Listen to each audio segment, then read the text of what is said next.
Good morning, everybody. It's now 10 a.m., so I suggest we get started. Thank you all for coming. And I would like to begin by welcoming those members of the public and press who have joined us today, either in person or watching via the live stream, to this meeting of the Highways and Transport Committee at Newshire Hall in Alconbury.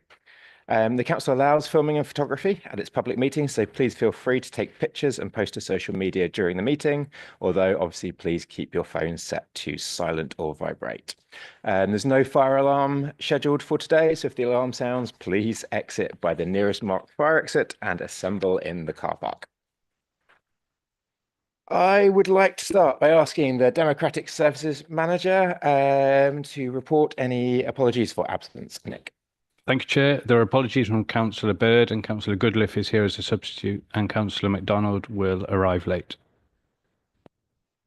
Brilliant. Thank you, Nick. I believe we're also waiting for Councillor King. I spoke to him yesterday. Certainly, he's coming today. So on his way. Hopefully, we will see him soon.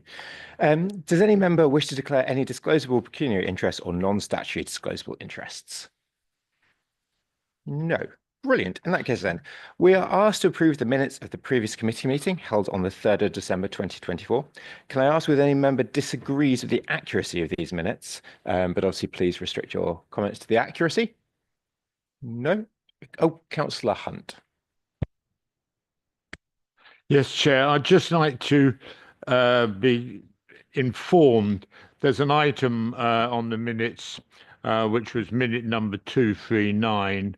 And it seems to cloud the issue of the A1421 with some sort of fog.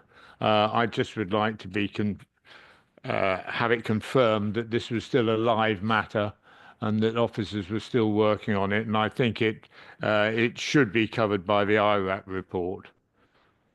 Thank you, Councillor Hunt. It's in the action log coming up, but I don't think that was about the accuracy of the minutes, and maybe we can ask for about it in the action log section. But is there a particular comment relating to the accuracy of the minutes? I just don't want this. I see there's a danger of a fog creeping over this issue, and I don't want that to happen. Okay. So thank you for your tolerance. Thank you. Let's move on to the action log, where I believe one of the items of the action is the A1421. Unless anybody has anything else on the meeting minutes. No. Okay. So I will sign the meeting minutes as approved. So we'll move on to the action log, where Councillor Hunt, I believe you have a question on the A1421. Do any officers want to comment on the A1421? Coming to the next committee meeting, I believe, but Frank. Thank you, Councillor Hunt. You asked the same question at the last committee, and I've provided the assurance that the matter that you would like to be reported to the committee will be coming to the March committee. So the A1421 is specifically referenced in the action log, and it will be part of the report that's coming to committee on the 4th of March. So just reiterate the assurance I provided at the last committee. Okay, thank you, Councillor Hunt. Thank you very much for that. I'm just, as you know, concerned that the original motion was well over a year ago, and as yet there's no sort of diggers on the road or any items being done. And you can imagine I get asked by members of the public, you know, it was unanimous, and where's the action? And I'm just carrying on that pressure. Thank you. Thank you, Councillor Hunt. Do any other members have any comments on the action log or any questions? Councillor King. I would not want to disappoint you, Chair, and my apologies for being a little late. Yes, there are several items there which have a particular thing listed against them, ongoing. And I have raised my concern about this previously. And I think that just to say that an action is ongoing is not really particularly helpful for our constituents. I think that we ought to give a bit more information about where we are with it, where we see it going, whether it will be coming to another committee, that sort of information. Not a great deal, but just to say ongoing, I think is a bit of a cop-out. And the other thing I would just like to raise on the action log is one that I have raised before, is the Wisbech access study. And I know that, you know, there's a whole lot of stuff with the CP combined authority. And, you know, I just think that we oughtn't to ignore that, because we did have somewhere in the region of £10 million that has been spent, as far as I can tell, and nothing has been done. And I just think that, again, we're failing in our democratic duty of accountability to our constituents if we just, sort of let it die a death. We ought to be doing something about it, is what I'm saying. Frank Jordan, do you want to reply to that? Yes, thank you, Councillor King. So first thing, in terms of response to your general point around where the status is ongoing, I think the key thing, I think you need to read the update and then the status together, because largely where it's ongoing is because we've got things scheduled items coming to a future committee. Therefore, we've put that as an action, but it'll only be ongoing until we actually get the report considered by committee, or it relates to something that we'll be doing in the next municipal year. So the LHI action, for example, that will form part of the process that we'll be going into from next year onwards.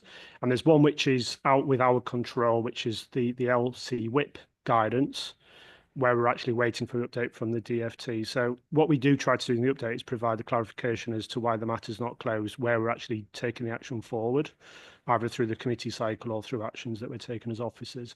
On the second point, Councillor King, what I'll do is I'll take that as a member question, and we'll provide a written response to you in terms of what we're doing around the Wisbech study, given it's doesn't relate to the action log and doesn't relate to a matter in the forward plan currently, but we can still take it as a member question. Okay, thank you, Chair.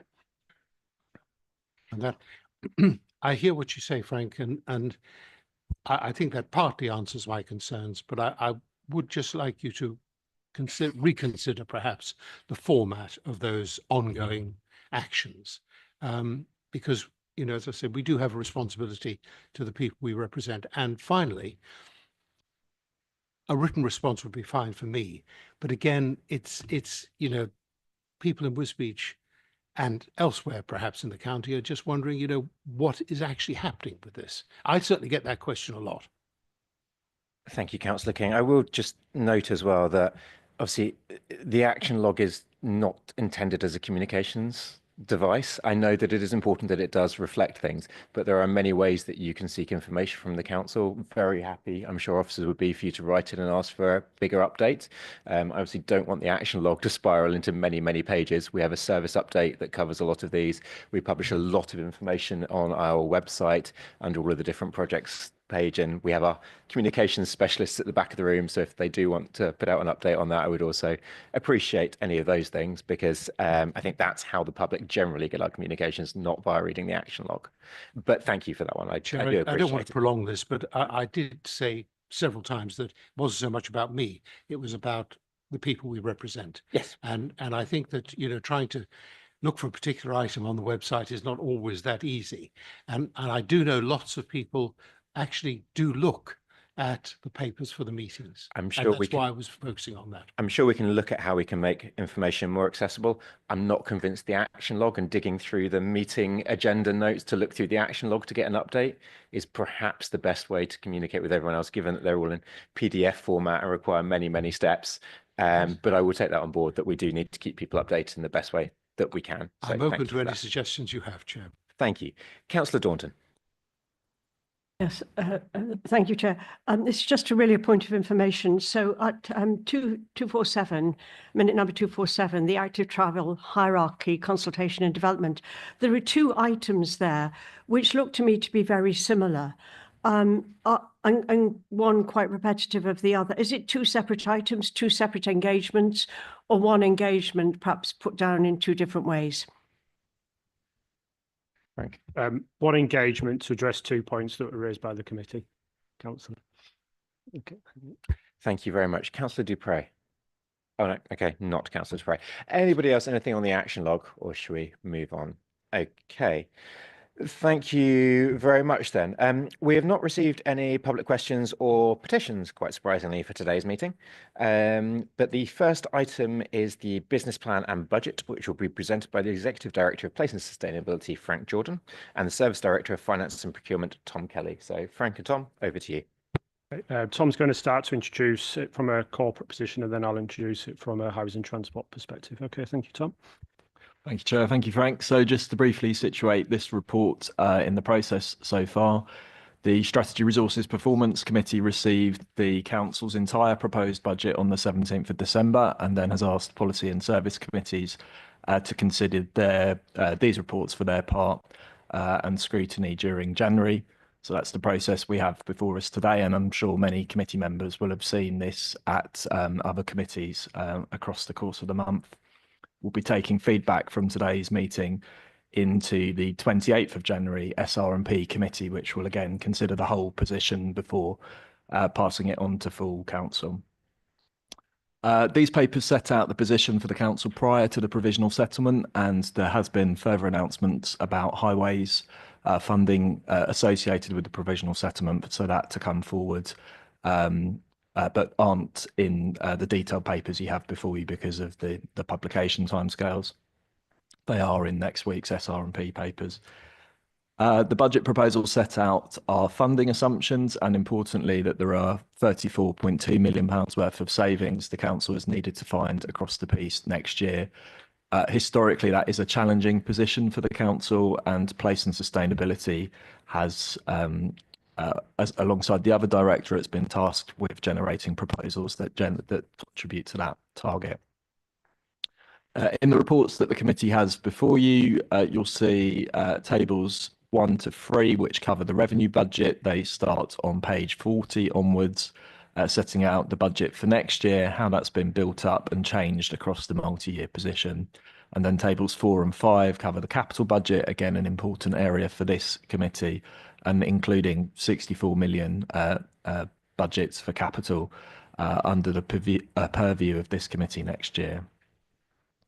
I would also just draw the committee's attention to the fees and charges section, again an important area of this committee's budget and income. That begins on page 63. The report covers both the next year and also the coming years multi-year budget, and important to keep a view across those areas. The other helpful area for the committee is probably the summary on pages 28 and 29, which covers the main summary changes of the proposals, both savings, additional income and investments. And I think Frank will go on to talk more about that for this committee. Thank you, Tom.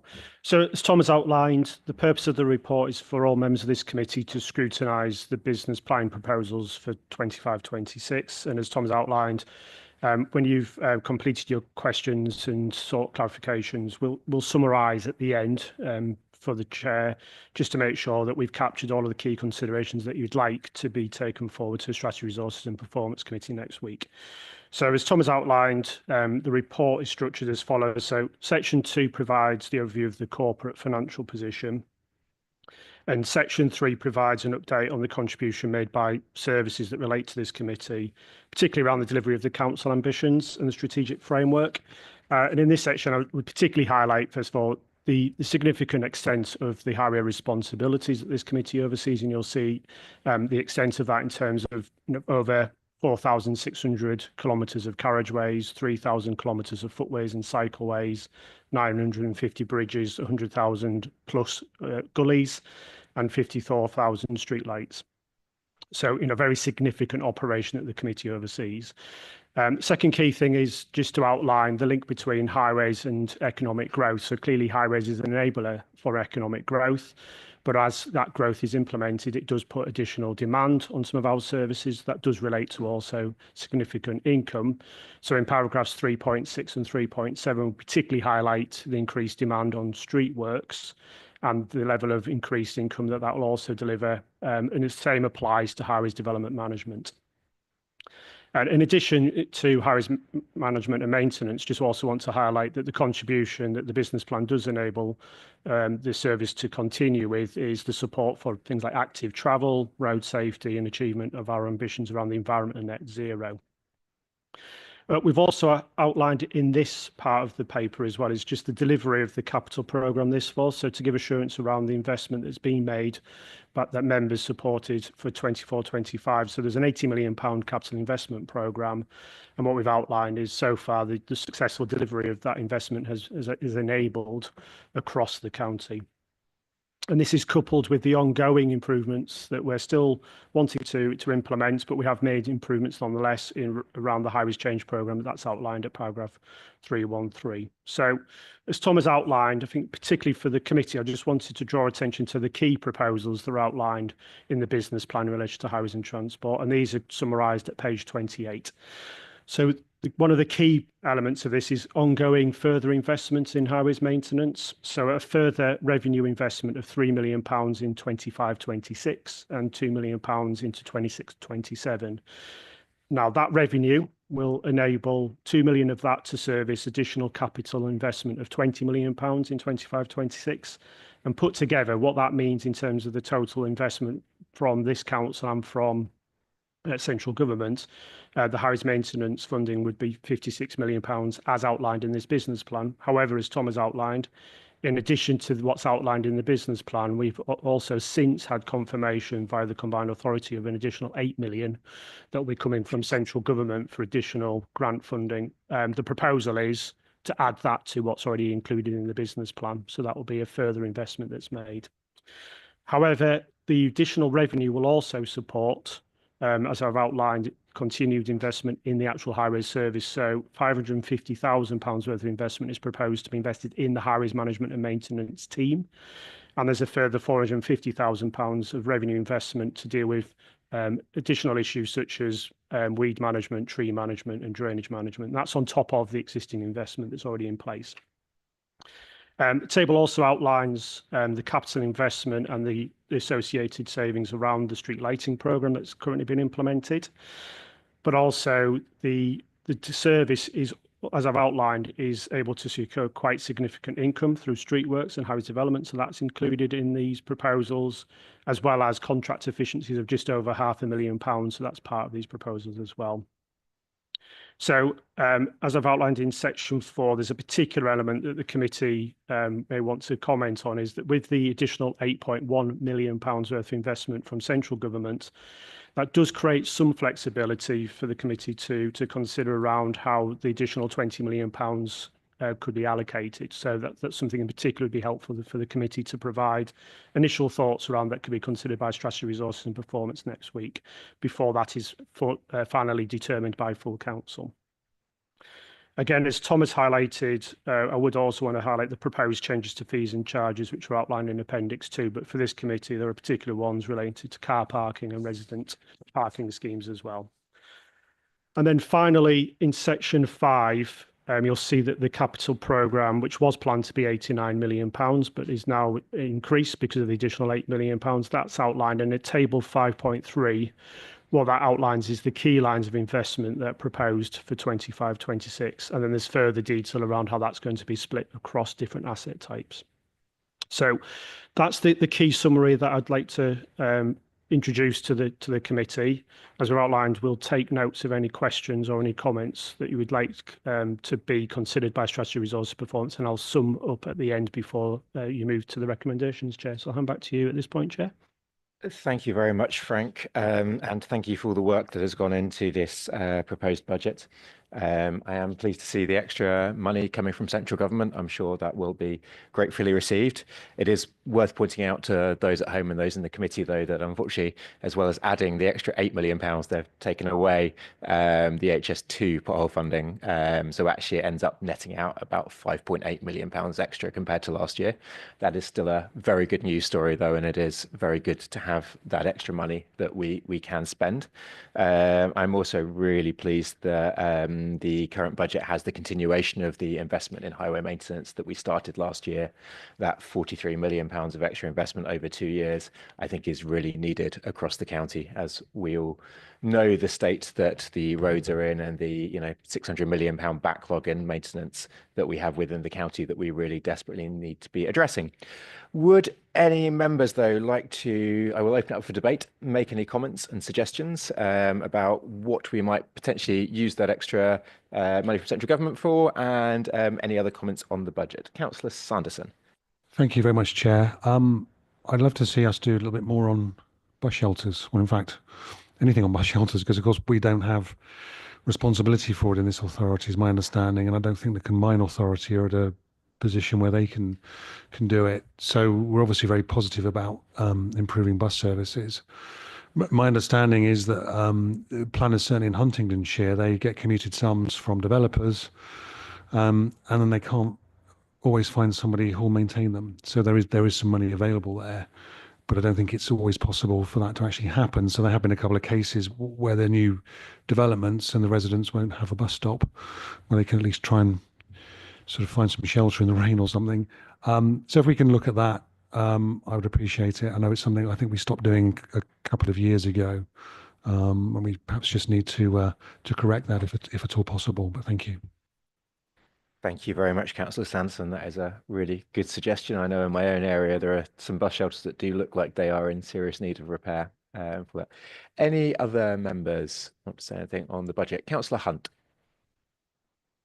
It's not really to do with money. It's just a report from a local member to Mr. Jordan. I've experienced an extremely high level of cooperation from my local highways depot on minor things that shouldn't really come up in this context, but the sort of hedge cutting and the byway improvements and the potholes on the minor roads and the attitude which I'm receiving is really something special, and I'd just like to formally say thank you. Thank you, Councillor Hunt. That's very kind of you. On the hedge cutting, actually, that is one that I would like to see us improving more on, is more of the cutting back, particularly in some of our rural routes. I know that can cause issues. Councillor MacDonald. Thanks, Chair. Again, a couple of comments, not directly financially related, although just to make the first comment that, you know, the additional funding in highways over the next 2 years is probably the most strategic move that we've made in some time to reflect what we need to do in highways. So that is extremely welcome. And I thank everybody involved, the officers involved, and those involved in starting to allocate those funds. Two small comments is, which will be dear to Josh's heart, which is the LHI process, which I think officers, you know, manage really well, but we don't have enough money in the LHI budgets. Now, I know to some extent that may be robbing Peter to pay Paul, but communities are really engaged in the LHI process, and we just never have enough funds. And I think that's a frustration from officers as well. And I really like to thank them because they've been hugely supportive to all my parishes and all the submissions that they've made. And the second comment is around the GAST highway scanning. I know that we're still at relatively early stages. I recently had a report for one of my parishes comparing the roads and footpaths in 2020 with 2025. And it's hugely beneficial data that we've never had before. I'm not sure where exactly that sits in the budget line, but it is money very well spent.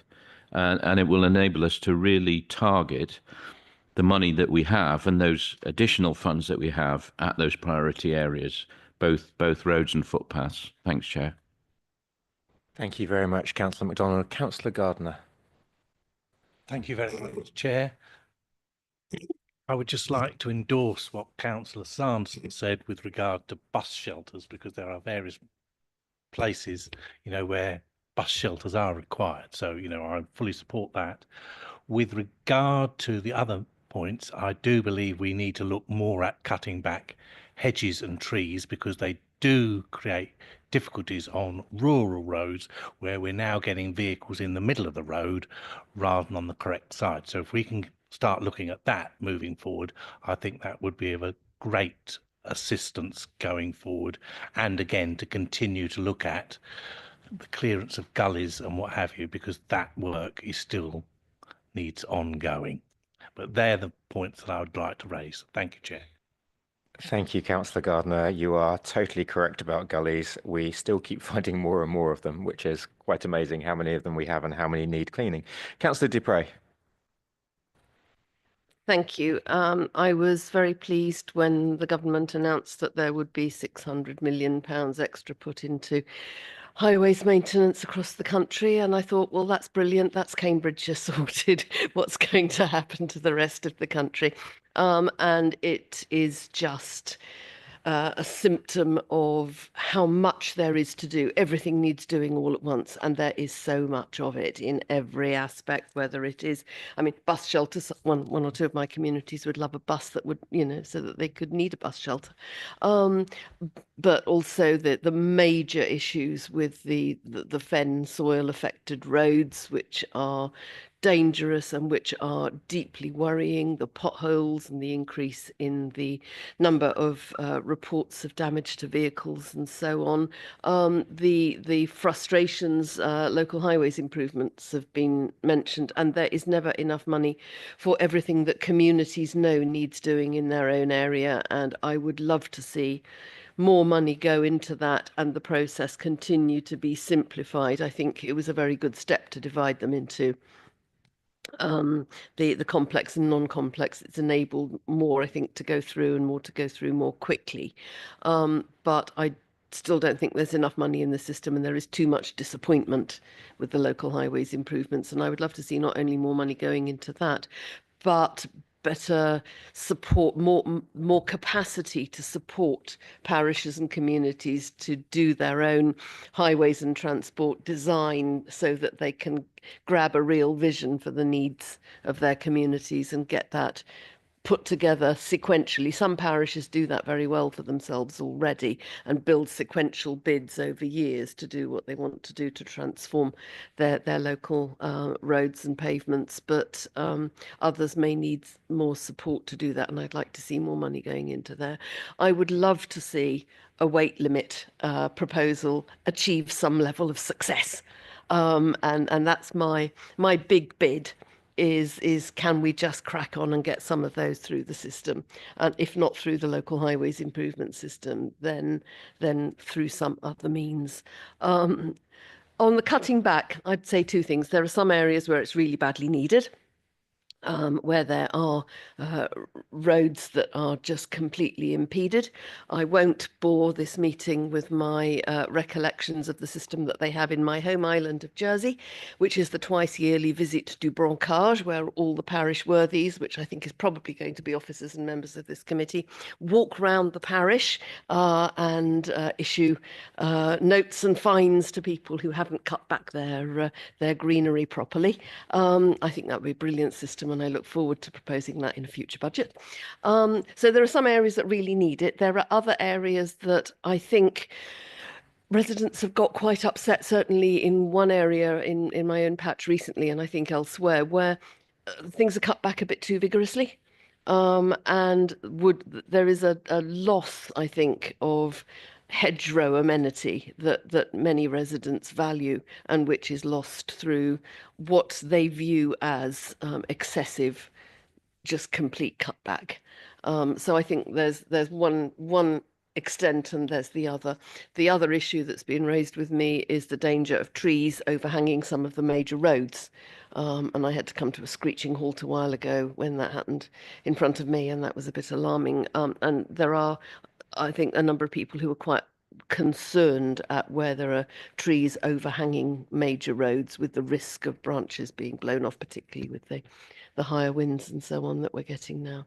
And I'd like to see some attention given to that interface between green space and highways, just to make sure that that's done to the best advantage. But it's the basic stuff we need to do, and it's the fen affected roads and fen soil affected roads, and it's the potholes, please. Thank you very much, Councillor Dupre. I'm just going to note one thing, which is the size of our network, the roads and the pavements, is about the same as walking around the entire country. So if we do the brancage, we're going to be getting very, very fit walking around, checking things, but it is a brilliant idea. The other point I do want to come back on, though, that you mentioned is essentially mini transport strategies. And I think those are starting to be very successful in some areas. I was talking to one of our active travel team the other day that was helping a parish develop a mini transport strategy, and that has been incredibly successful and well received by them. So I do think that is something that we need to be looking at across the board to help all of our parishes really think through the long term, what they want for transport, in order to help them be able to bid for the things and approach things in the right way. That long term planning, some of our parishes have the resources to be able to do it, but some do not, and helping them with that is a really good thing to be doing. do I have anybody else? Councillor King.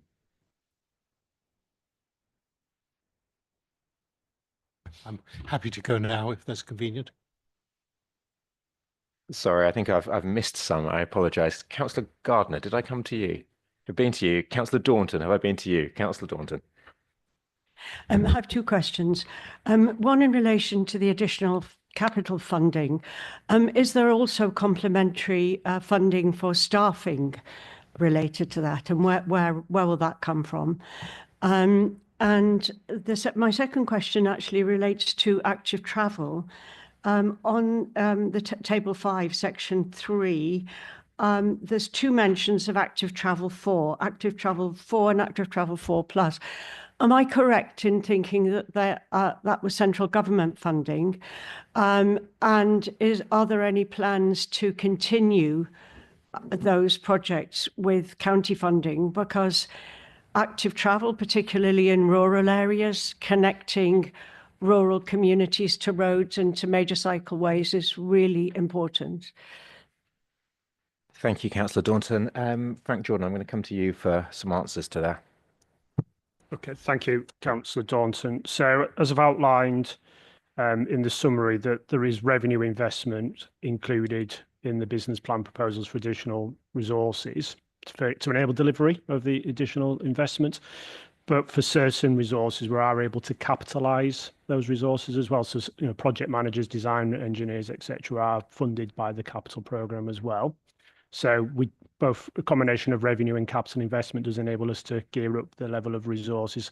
I think given as we're getting more and more certainty from members around the future investment as well, that enables us to look at how we can recruit to those resources on a permanent basis as well, which helps with the stability and our ability to deliver. So that is a positive move. On active travel, you're right, Councillor Daunton, that's funding from central government that's passed through to us from the combined authority. However, what we can note is that your comments today, that could be an area that could be considered with the flexibility that's now open to the committee from the additional investment from central government. So that's one area that could be included. There are other points that I've noted, but I'll do the sum up from other members. So that's just in response to those particular questions, Councillor Daunton. Okay, thank you. Thank you, Frank. And next got Councillor Sharp. Thank you, Chair. A couple of points, really, and thanks to Tom and the team for the work on this. I agree with largely with what Councillor Dupre has said in terms of the LHI and that it's a route where parishes can get things done or changes which are relatively minor. Done, and obviously funding wise that we possibly need more in that area. And the other one is roads. I know a lot of these, and I think I've said this before, a lot of the spend we make is actually around, although it's put down as highway maintenance, pothole repairs, it's around road safety. And we've got a heading for road safety, and there's on table 2 of section 3, and we're looking at just under $500,000 in there, which is relatively small. It's how we sort of pull that all together, I think, in terms of at the end of the day, a lot of the top things we're around making roads safe for members of the public. So certainly I would look to see more in that. And I think one example I'd like to give from my division, I don't know if other members have got it, is I've certainly got 2 junctions within the division where we've had accidents that are probably too big for LHI bids, but they're falling short of. I was lucky within our division, we finally got the Swaffham Heath A1303 crossroads finished in September. But that, I mean, the figures are in the public domain. That was just over £750,000, which is a lot of money. I'm not saying that the 2 I've got in my division are anywhere near that, but I think we possibly need to be looking at ways we can get those what are, say, bigger than LHI bids, but are very dangerous junctions into the format. And colleagues may have other sort of similar junctions around their patch. But those are the comments I would make on it. I mean, just as a group, what the other committees, we've not voted with this budget. We are looking at putting an amendment in for full council, so I won't be voting for this, but I welcome extra investment in roads. But that's thank you, Chair. Okay. Councillor Sharp, firstly, road safety. We obviously had a report to this committee on road safety to the last committee, and I am really looking forward to the IRAP study coming, which looks at how, instead of having to wait for somebody to be hurt on our roads, proactively analysing and finding the most dangerous ones. So I think that is incredibly important, and something I hope I speak for this whole committee in saying that it's important to all of us. That is there. The one other thing, just to point out, when you said you wouldn't be voting for this committee for this, what you're voting on here is that we have scrutinised it, not that you support the budget, just to make that aware, and that we have commented on it. So I'm hoping your commenting on it is a thing that you will be able to vote for the fact that you have commented on the report. But I will let you have a read through what the recommendations are and how you feel with those. But do note that by voting for this, you are not voting for the budget. You are voting for the process of us commenting on the budget rather than anything else. Next up, though, sorry, yes. Yeah, you made a very good point. I've certainly been talking to officers around the road safety side of this, and one of the particular junctions I'm aware of is one that I think we've got there's a meeting with Frank and David Allett sometime in February with myself and the MP. So we're looking at those sort of things. Yes, road safety is very important, and I'm looking forward to the IRAP report. Certainly, it's something that hopefully will give us some of the information that we need, because to finally finish, I mean, that particular junction, I mentioned it at the parish council meeting a couple of months ago. We've won an LHI bid on that, so there's going to be better signage. And the comment I got from the parish council was, "Oh, we're just waiting for somebody else to be injured or killed before." And I said, "Well, no, that's not what we're doing." But that is sadly, that is at times the perception out there. I'm not saying I agree with that comment, but yeah, thank you. Thank you, Councillor Sharp. One thing, I apologise, Committee. One thing I forgot to do at the start of this meeting is point out that we actually have Simon Moon at the back of this room. Simon, if you want to give us a quick wave, who's our Interim Service Director for Transport and Connectivity in the meantime. So for those of you that don't recognise Simon, sorry, your comment of David, who's currently on maternity leave, suddenly made me remember that we've got Simon joining us on the other side of the business. So do get familiar with Simon. You will be seeing him a lot more in the future. Welcome, Simon, to the team. It's very good to have you here. Next up on my list, though, I have Councillor King. Thank you, Chair. Yes, and just want to echo the Chair's welcome to Simon Moon. I haven't met you yet, but it's a good name, Simon, so I'm sure we'll work well together. And I'd also just like to thank the officers who presented this paper. It was a very good presentation, very clear, very straightforward. I wanted to just clarify something about the effect of inflation. How is it, can you say a bit more about how inflation is envisaged to affect the money that we actually have available, please?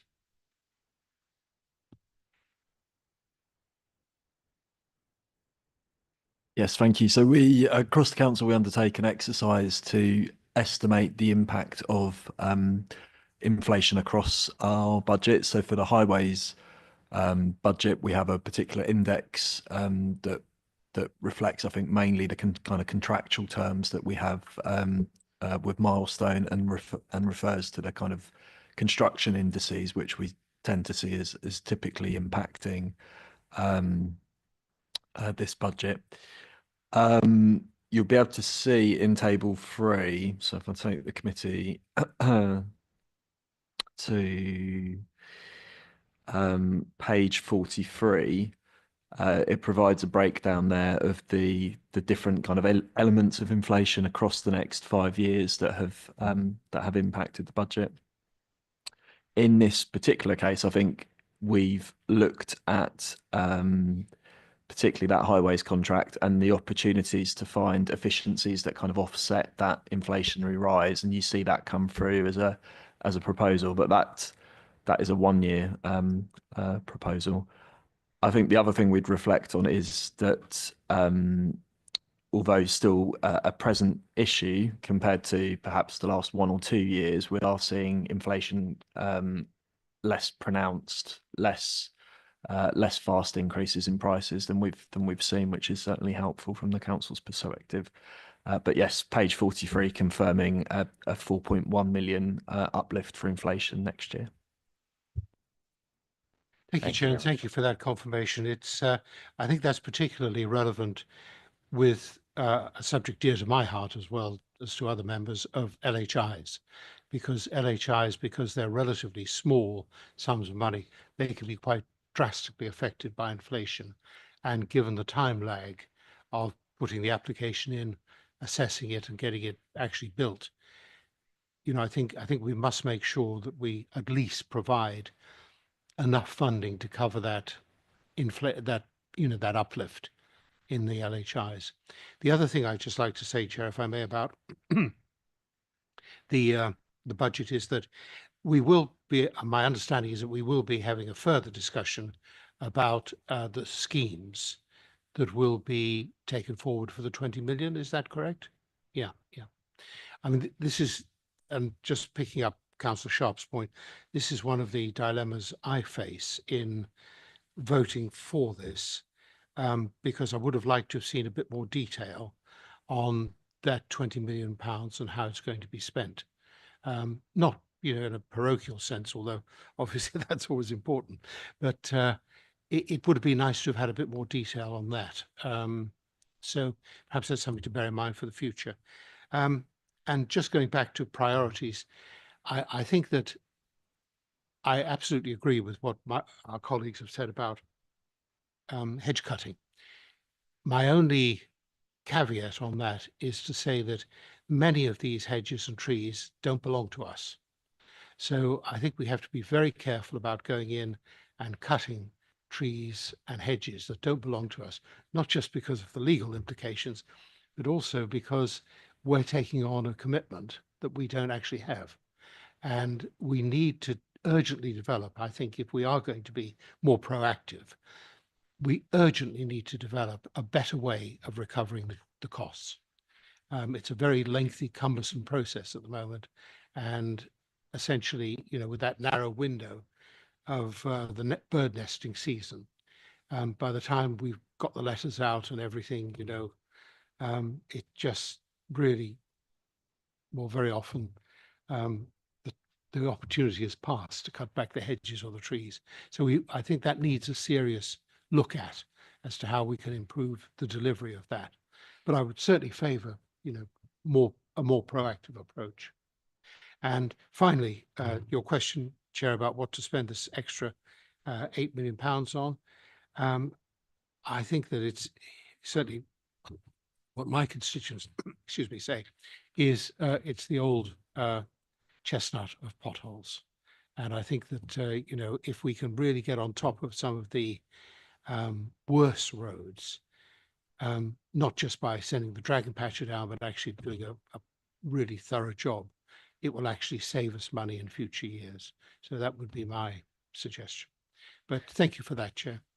Thank you, Councillor King. Just a couple of points there. On the inflation side of things, I do want to point out and just have a bit of a shout out to our Lisa Swanell and our new commercial and contracts management team that have been doing a lot of work on driving down the costs that we pay.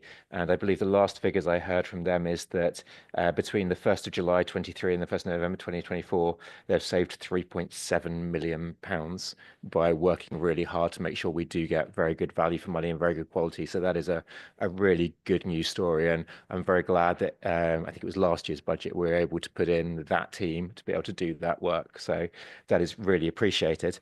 I'm going to come to Frank quickly about the prioritisation, and then I also want to say something about potholes, but Frank. Yeah, Councillor King. Chair, before you go into that, could we just record in the minutes our thanks to the officers for identifying those savings, because that's really important. So well done. Thank you. Thank you, Councillor King. So just first of all, I wanted to refer to the report that came to the committee in December, where we outlined the prioritisation process for the capital programme, particularly the planned maintenance programme. So that's the method. We've outlined in this report the key headlines and the key areas for that prioritisation.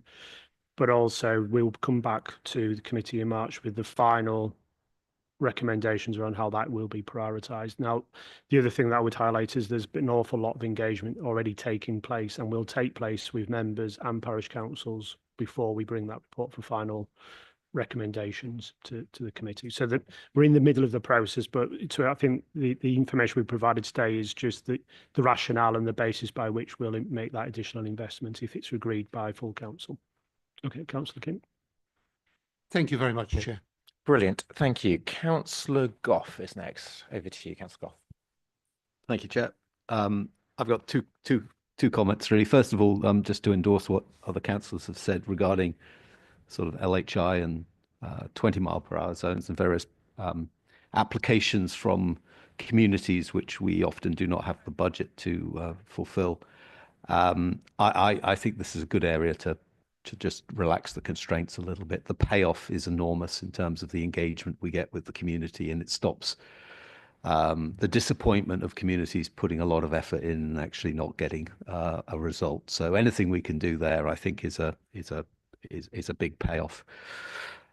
The other area which hasn't been mentioned, which I think is equally important in terms of payoff, and is a particular area which I have seen problems in my division, is around our work in highways in the process of planning, in terms of comments on planning applications, particularly major planning developments, and the follow through through the Section 278 in making sure that conditions which relate to highways are actually implemented in a timely fashion.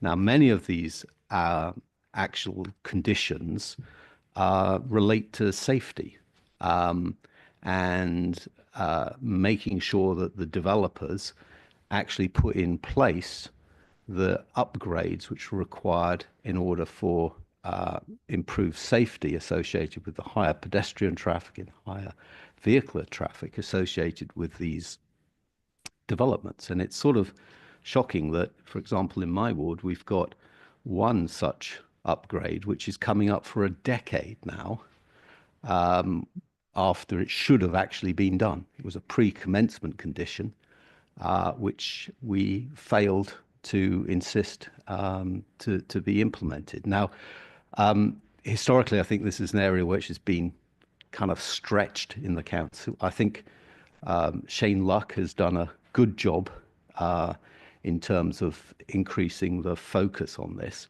But this is important because it's actually making sure that it's, you know, we talk a lot in this budget about spending our money. This is making sure that developers spend their money to actually deliver improvements which they are obligated to do, and it's not happening. So I guess my question to Mr. Jordan is, can you give the assurance that we are fully staffed in this area to be on top of it, both in terms of the planning application process and insisting on conditions which are required in order to get appropriate improvements, but also then following through to make sure that's done. And I particularly note this in the context of what is likely to happen in the future with the level of housing development in this area, that this is an area where the status quo in terms of staffing is probably not going to be good enough. So I'd just like Mr. Jordan to provide that assurance. Thank you. So thank you, Councillor Gough. One of the key dynamics around highways development management is that we secure quite significant fees through that process as well. So not just investment in the highway, but there are also fees that can support the team. So in these business plan proposals, there is proposed additional investment by basically investment from those fees to increase the capacity of the team. So that's one point I would highlight. In addition to that, we have tightened and we're putting more focus in terms of the governance around both Section 106 agreements and Section 278s and any community infrastructure levy agreements to make sure that we're meeting our requirements, that we're holding the developers to account, we're securing the money. But I think the other final point you make is that we spend the money as well. So I would say, Councillor Coffey, the point well made, and I think it's something that we haven't got the capacity fully in place currently, but it is included in this business plan proposal to gear up that team to highlight the issues that you've raised today. Okay, thank you. Thank you very much, Frank, and thank you, Councillor Gough. Just from my own perspective, I actually do think that highways does need more people. Often we say that, governments can be bloated. I think right now within highways, we are actually seeing some issues because we don't have enough staff on the ground in various areas to be able to follow through with what we're doing. So I do welcome the extra investment in people within this budget as well, both from a local highways officers and maintenance perspective and also a highways development manager, street works teams. All of those teams are under such high pressures and high loads right now that I think being able to have the extra resources and to add people to there will really help, not only with their own mental health, because I know some of them are struggling, but also with the long-term sustainability of highways. So thank you for that, and thank you for that question, Councillor Gough. Councillor Coutts. Yes, I'd like to first of all echo what Councillor Hunt said in praise of the local highways officer in our area as well. I mean, I value that relationship with her very greatly indeed, and she is very responsive, and I'm very grateful for that. The other is just to put in a small plug for one other area that hasn't been mentioned in terms of highways expenditure at the moment. We'll all remember that I think about 10 years ago, there was a complete refit across the county of street lighting. And in that process, the number of streetlight columns was reduced by, I think, around 10%. Now, my observation is that in many places that's been very successful. There wasn't a need for all of those. But in some places, it's not been so desirable. And particularly where there were 2 streetlights in a small close, and there's now 1. And there are pools of darkness in areas which make them unpleasant places to go. I've had representations from members of my area on that. And so if we're thinking about areas in which public benefit can come from highways investment, I would just like to put in a plug for that as well. Thank you. Thank you, Councillor Coutts. That's really appreciated. I think that could work really well with our LED replacement programme as well, given that we are now reducing the power used by some 6 times with each of the streetlights. That could be a really good thing to be doing. Councillor French. Thank you, Chairman. Yes, I'd like to pick up 2 points. One with regard to Councillor King's comments with regard to trees and hedge cutting. I don't know what happens in the rest of the county, but in March we have got our volunteers, and County Council do actually have a policy that we can go out and cut these and trim these trees back, which is out of date. It does need, I did ask last year if it could be updated, but it still hasn't been done. We go out there, we cut them back, we bag them up, and the FDC come and pick them up. So that's the point, and we will continue to do that through the Town Council.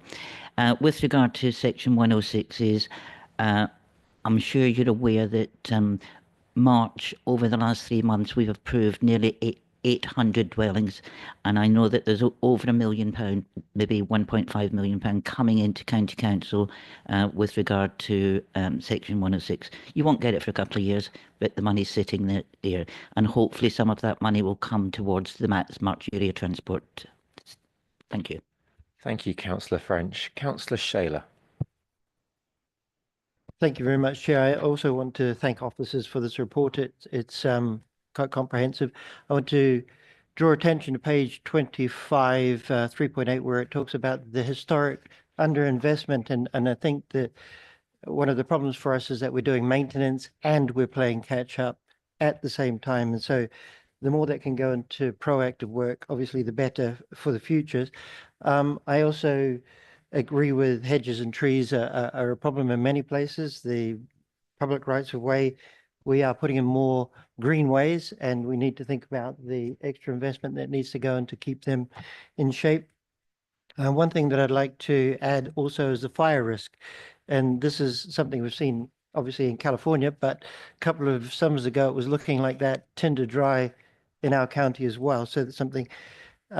Also the walking routes to schools. Often these are become problematic in a very short order with overgrowth of brambles and things. And so these are the sorts of areas that are noticed very quickly by our constituents. I was going to mention streetlights as well. The odd replaced one there while we're doing our LHIs, I think would be really very, very good. Thank you very much, Chair. Thank you, Councillor Shaler. Do I have any? Councillor Daunton. Yes, thank you, Chair, for allowing me to come back. So I endorse what others have said about the LHI programme and the importance of that and the officers running it, but also want to come back to what Councillor Sharp said about road safety. And one aspect of road safety is the painting of white lines. I know that I bring this up on a regular basis, but it is important. And I'd like to know where the funding for white lines is in the programme, in the budget, and whether or not there will be more funding for the painting of white lines. Thank you.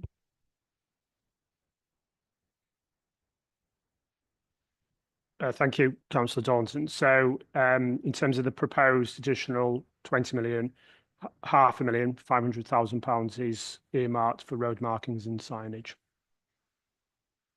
Okay. Thank you, Frank. And on an ongoing basis, is there a programme of replacement of white lines on an ongoing basis? So we're not reliant on annual funding for it, but a sort of 3-5 year programme to make sure that the lines are painted throughout the county. So what I referred to was the capital investment. So just again to give you the reference, it's in the top of page 33, but because it's a capital item, it is something that's subject to the annual review of the capital programme. So what we are able to see, obviously, we've got a plan now for being able to continue with the programme for the next 2 years, and then we'll obviously continue to review that. So if you look in the table, it's we've got two columns there, last year and then this year's investment, and that will be able to continue to the 26-27 as well. Does that make sense? Right. Thank you. Thank you. And I think that comes on top of, is it a £1 million investment or £1.5 million investment last year in white lining? But yes, we do need to continue that.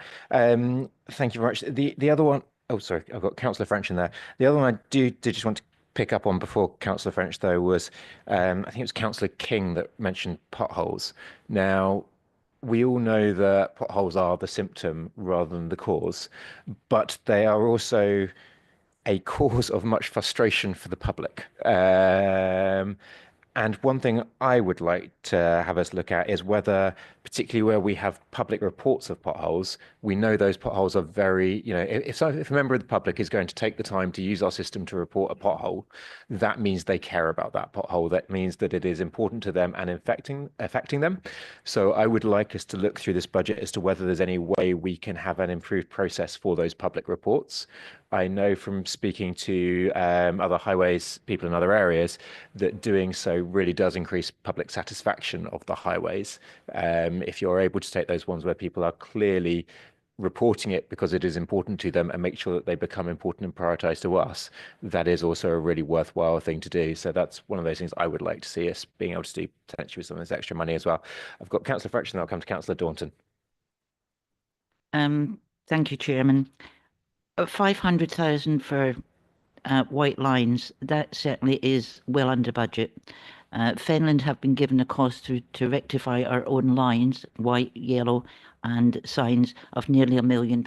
That's just in Fenland. So I think you need to seriously look at the fact that you've only put 500 for the whole of the county, because that's nowhere near what you actually need. Thank you, Councillor French. Councillor Dupre, unless Frank, do you want to come back on that? Just wanted to clarify that point, Councillor French. I think what you're referring to is what's being quoted in terms of additional and new lines and signs in terms of civil parking enforcement, as opposed to maintenance of existing lines. So I don't think the two are. No, sorry, it's existing that has got to be replaced, not new ones. Right. I don't think it relates to the maintenance on the highway, though. I don't believe. Thank you. Councillor Dupre. Thank you. I get a sense that this discussion is beginning to draw to a close. And I just wanted to thank the opposition group for actually participating in this. It makes a significant difference from my own committee, where barely a word was spoken on the budget and business planning proposals, which was a disappointment, I think. And I just want to say that it is really appreciated that we've had the opportunity to have a discussion with contributions from the opposition in this committee on things that they would like to see, and their experience of highways matters as well. And given that, and given the contribution that they've made to the debate, it would be quite bizarre and very disappointing if they then vote against having had this conversation. And I do hope they'll rethink that. Thank you.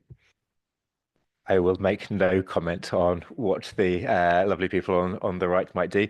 I would echo your comments, though. I do think this is the best committee. Other committees are available, but That is not what I said. Committee.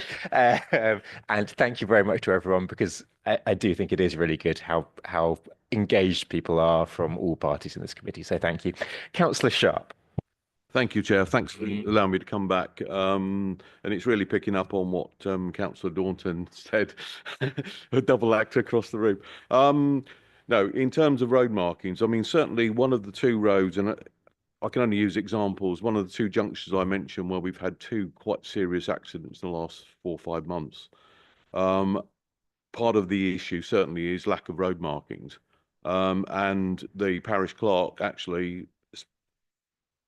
raised this, and what she got back was it's part of a 3-year rolling program. I've escalated to the LHO, who's agreed to actually go out and look at it, and he's obviously realised because of those accidents that we've got to do something.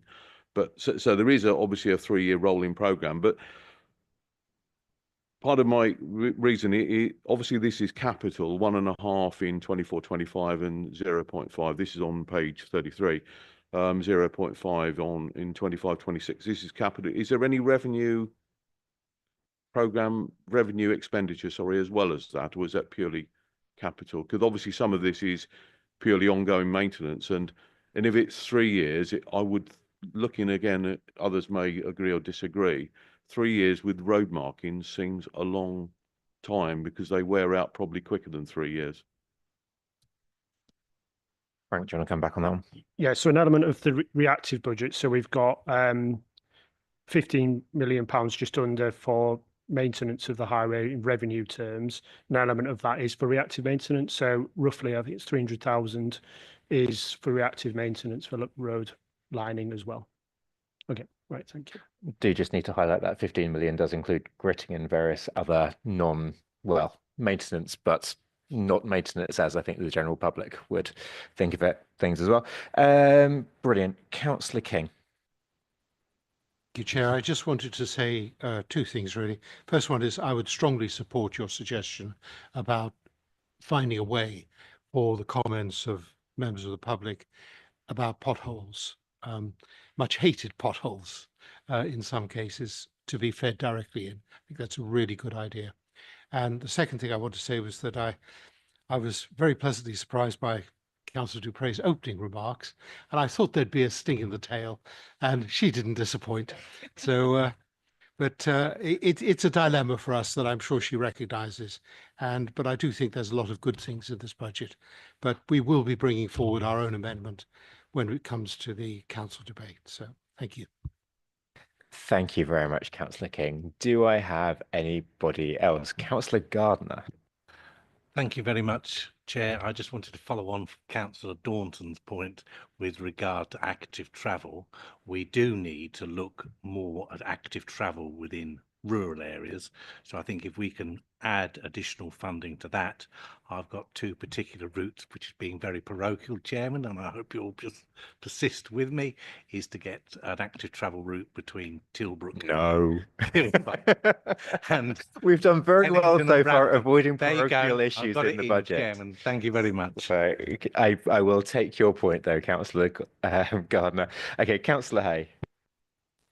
Thank you, Chair. I'm just very concerned that the budget for 25-26 has been slashed by 1/3 from that of 24-25 for peat soil affected roads. In my division, the roads going out of the town on some of the soil affected roads are very, very bad. And there's one particular road I just won't drive on now. So I can't see the reasoning for the reduction for peat soil affected roads. Thank you, Councillor Hay. One thing I will say on that one is that that was a specific programme for peat soil affected roads. Peat soil affected roads are also covered by our normal maintenance programmes. So anything that you see going into maintenance can also be on a peat soil affected roads. It was an additional funding to cover a whole bunch of extra work for the peat soil affected roads. One thing I would ask though is that I've been lobbying a lot of our MPs and DFT. I spoke to DFT the other day and raised the peat soil affected roads and the £300 million that's needed to address those properly. I would implore the other side of the room. I know the joint administration side of the room, our MPs are lobbying for this and have been lobbying very hard for it. I know Charlotte Kane is passionate about solving the peat soil affected roads, but if you do have ears of anybody on your side that can help lobby for that as well, that would be incredibly appreciated, because the one thing about peat soil affected roads is they don't need 3 to 5 million, they need 300 million, and we need to rebuild them properly. All of this is minor. They will keep deteriorating until we can get that funding to be able to do it properly. So please, if anybody is meeting the DFT as well, do put in the request for that money as well. We need to be fixing what we've got rather than always trying to build new things, and that is incredibly important. Councillor Hay, did you want to come back? Yes, quickly? if I can come back on that. In view of the statement that you just said, in that they need more than 2 or 3 million, they need 300 million, because a lot of them do need rebuilding. I can't see the reasoning for cutting the funding for this coming year by a third. I will add as well that this funding was added last year. It was an extra that the joint administration put into it. So it's not actually cutting the funding. It's just we invested even more last year to be able to do that. So it's definitely not a cut in funding, and I would not see it as that. Anybody else, though, before I ask Frank to wrap up? Councillor MacDonald, you've got your microphone on. Was that deliberate or accidental microphone on? Okay, no problem. Frank John, do you want to try and summarise what you've heard so far? There's a couple of clarifications, and then I'll summarise the key points. So Councillor Sanderson highlighted the issue around bus shelters. So the ownership and management of bus shelters is actually mixed between the Combined Authority, ourselves, and parish councils. And given what the Combined Authority is considering shortly around improvements around bus reform, it's something I think we could support. It's our contribution that can help support improvements around bus services. That's something that could be considered around additional investment. The number of points raised around the local highway initiative programme. So in addition to putting further investment into schemes, what we'll also consider is using the additional funding for increasing capacity to deliver schemes and also capacity to support local areas. There's a number of comments raised around trees and vegetation. So just to confirm that, as outlined in the introduction, there is additional planned investment in tree and weed management and vegetation management, as well as additional resources to manage the health and safety aspects, particularly around trees. What I would also just highlight is that there is a report coming to the Environment and Green Investment Committee around tree and woodland strategy, which looks at the amenity value of things like highway trees and highway hedgerows, which will give some assurance around how we'll manage those to protect the amenity value, balancing that against health and safety risks. A number of points also raised around road safety. So first of all, road safety is one of the considerations in terms of the prioritisation of capital maintenance. So we may be investing into the highway on road safety criteria from the 20 million, but we also have additional specific schemes that get developed around particular areas where there are safety concerns. And as also been highlighted, we've got reports coming in March on the International Road Assessment Programme, which will highlight areas where we may want to make some further investment in the future. Same applies to active travel, so specific schemes, but also we have got the hierarchy finalisation coming to committee in March. Again, we can look at how that hierarchy will help direct what we have in terms of the capital programme towards active travel. So those are just some clarifications. The one we didn't respond to, Josh, I just wondered if you would be able to just provide just an update on what we're doing around condition surveys before I do the sum up. If I could just clarify that point first. Thank you, Josh. Thanks, Frank. Yes, so with regards to condition surveys, we're doing those yearly. That's looking at footpath condition, and Councillor MacDonald referenced that earlier. We've invested further from the 20 million to increase the amount of surveys we're doing on the network. So we'll be surveying the whole of the footpath network. That will be completed by the end of Q1 of next financial year, so we'll have updated condition data there. That's coupled with road condition data, which will be collected in Q1 as well. In general, with regards to the data, the aim is to share it much more widely amongst members. We'll be using it as part of the capital prioritisation process, and we'll be looking at how we can provide it to members in a bite-sized format for their own particular areas, so they're as informed as they can be.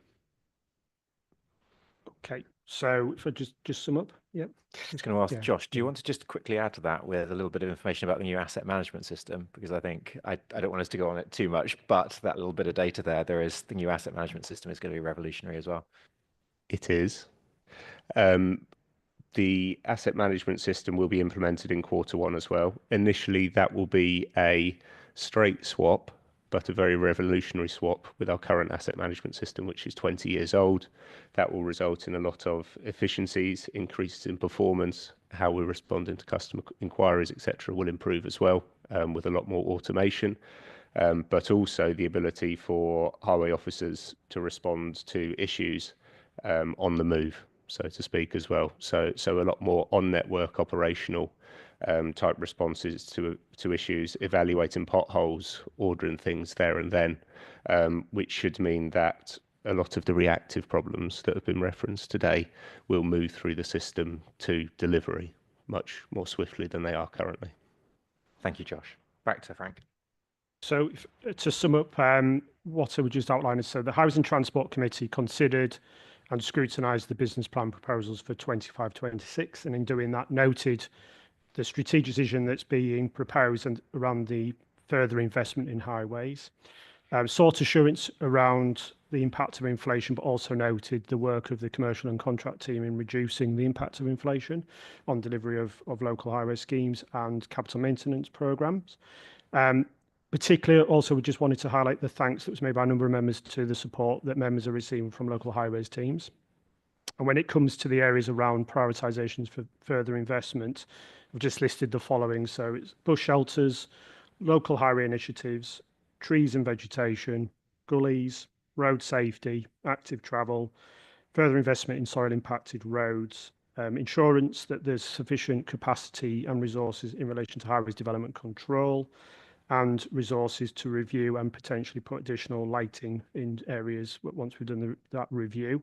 And then the final thing was that members were just seeking assurance around making sure we do the basics well around things like pothole management and street lining. And then the final thing noted, the committee noted that the process would be that we'd review these potential areas for investment and bring the final recommendation on the planned investment for housing transport to the March committee. So is that that's my summary. Thank you. Do members have any concerns about that summary? Councillor King? I know I'm pushing my luck here, Chair, but could I ask Josh one very quick question about asset management? Yes, I think it is really, yeah. Go on then, very quickly. I'm aware of time, but go for it. Josh, we've had this discussion before. The item that concerns my constituents most is the fact that items are marked closed when they're not. Will that be addressed in the new system? Thank you. So I think the first thing is to reassure you that that is an issue that we are aware of. And fundamentally, yes, it will be addressed in the new system. There is a much more mapped out and definable customer journey from start to finish. Thank you. Good news, Chair. Thank you. Okay. Back to the business planning, though. Does anyone have any comments on the summary from Frank? No, I think I would just probably draw out the comments on potholes slightly more, but we can talk about that. But thank you very much. In that case, then, members, we are recommended to consider and scrutinise the proposals relevant to the committee within the business plan budget put forward by Strategy Resources and put forward by Strategy Resources and Performance Committee on 17th December 2024. I'm hoping we have scrutinised and considered it, but we'll find. And B, recommended changes and or actions for considerations by SRMP Committee at its meeting on the 28th of January 2025 to enable a business plan and budget to be proposed to full council. that's what Frank has just outlined there, some of our actions and changes. And C, receive the fees and charges schedule for this committee attached to Appendix 2. Can I take a vote on that? Can I see those that believe that we have done that and that are in favour of those recommendations? Okay. Those abstaining? Okay. And those against? So we have none against. Okay, brilliant. I think that's passed. Brilliant. Okay. Thank you very much, everyone. Right, we move onwards. Item 5 is East West Rail. So this is a report on the Excuse me, Chair. I noticed there was an email came in at 9:39 this morning from Councillor Kindersley. Yes. Which a lot of us won't have had time to read. Let me reference that in a minute. Thank You're you. right. Councillor Kindersley has sent that to me separately as well. We also have comments from some other councillors that we need to address. But before we do that, so item 5 is the non-statutory consultation and presented by the Transport Strategy Manager, Chris Pulteney, and Consents Manager, Nav Panesar. So Chris and Nav, I'll let you introduce the report first, and then we'll come to local members. Thank you, Chair. Good morning, committee. Also joined this morning by David Carford from the Consents team. By way of introduction, this report concerns the Council's response to the East West Rail project, which is currently at the non-statutory consultation phase. As a developer-led, nationally significant infrastructure project, it is expected that this will progress to a further stage of statutory consultation in due course, before a development consent order is submitted to the Planning Inspectorate, who will make a recommendation to Secretary of State for Transport as the ultimate decision maker for the scheme. The Council's response, which is set out in the appendix to the report, has reviewed the large amount of material published by East West Rail and has highlighted some concerns around the level of information in some areas, as well as raised issues in key areas, including ecology, biodiversity, highways, severance, and potential construction impacts. There are elements of the scheme which are an improvement to previous proposals that were consulted on in 2021, including a commitment to partial electrification of the line, the inclusion of tunnelling to reduce visual impact in some areas. There are potential amendments to the scheme that could bring strategic benefits, such as the inclusion of an additional station at Cambridge East, exploring an eastern entrance to the existing Cambridge station, and improving active travel provision along the length of the route, as well as connecting to communities. The Council's draft response supports the full electrification of the line, provision of end-to-end, high-quality active travel routes, and future-proofing and allowance for future rail connections to the east. The Council's position, as outlined in the response, is that we need to see more information from East West Rail, and in our discussions with the applicant, we need to make sure that lessons from other strategic infrastructure in Cambridge, such as the A14 and the A428, are applied to any proposals that come forward. This includes learning from other local authorities along the route, including Buckinghamshire, on the impacts from construction. Should this scheme be granted a future consent and be approved by government for delivery, it's essential that the best possible proposals come forward that deliver strategic connectivity and are fully aligned to local investment programmes, including the greenways and other infrastructure being delivered by the Greater Cambridge Partnership. The Council's response is well aligned with that of other key partners, including the Combined Authority, as well as emerging responses from strategic organisations such as England's Economic Heartland. The report sets out the Council's draft response to the consultation and proposes a recommendation delegating authority for any further changes to be made and agreed before the submission of a final response in time for the deadline, which is the end of this week. Thank you, Chair. Thank you so much, Chris. And firstly, I will say, oh, Chris, do you want to turn your microphone off? Thank you very much. Firstly, judging by how few, no public questions we have got on this, you've clearly done a very good job. I will say that the response to this is very, very long, and I do want to just say a really big thank you to you, Chris, Nav, David, Alice, and the huge team of people that spent so much of their Christmas break working on this. I know it has been a huge project, so just from all of us here, thank you for the work that you've done on that. It is so important, and there is so much detail in this that it is very much appreciated. Now, before I come on to anything else, we have some local members. I know Councillor Mandy Smith is in the room, so I might come to Councillor Smith first. So as local member, you can make your comments. So Councillor Smith, over to you. Chris doesn't have to move. Hopefully it'll work. Right. Basically, mine is it's about public consultation. I'd like the county council to support residents in the fact that maybe there should be a different, a better consultation with local residents along any possible alignments. Some residents do feel like they have been left out of the situation, and I don't quite like that. Oh, I thought I said something wrong or something. Right, I'll carry on. It's basically, I have attended meetings, parish council meetings, parish councils north and south of the 428, and they're all saying the same thing. The consultations are not near us. They're not taking notice of us. And what can we do to get our comments into the situation? I know they have held a list of or a host of events, but some people don't have public transport. Some people don't have cars. So whether they could hold events along any routes or closer to actual smaller villages, that would be very helpful. So basically my question is, can the county council support better consultation with residents?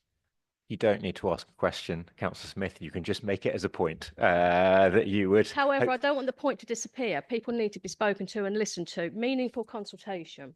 I totally agree with you. And this is the non-statutory consultation. There will be another consultation, but that is something we can hopefully reflect on and push to the East West Rail Company. Right, other local members. Councillor Goodliff, you put your hand up. You're not technically a local member. Is that because you had a burning question or something for the debate later?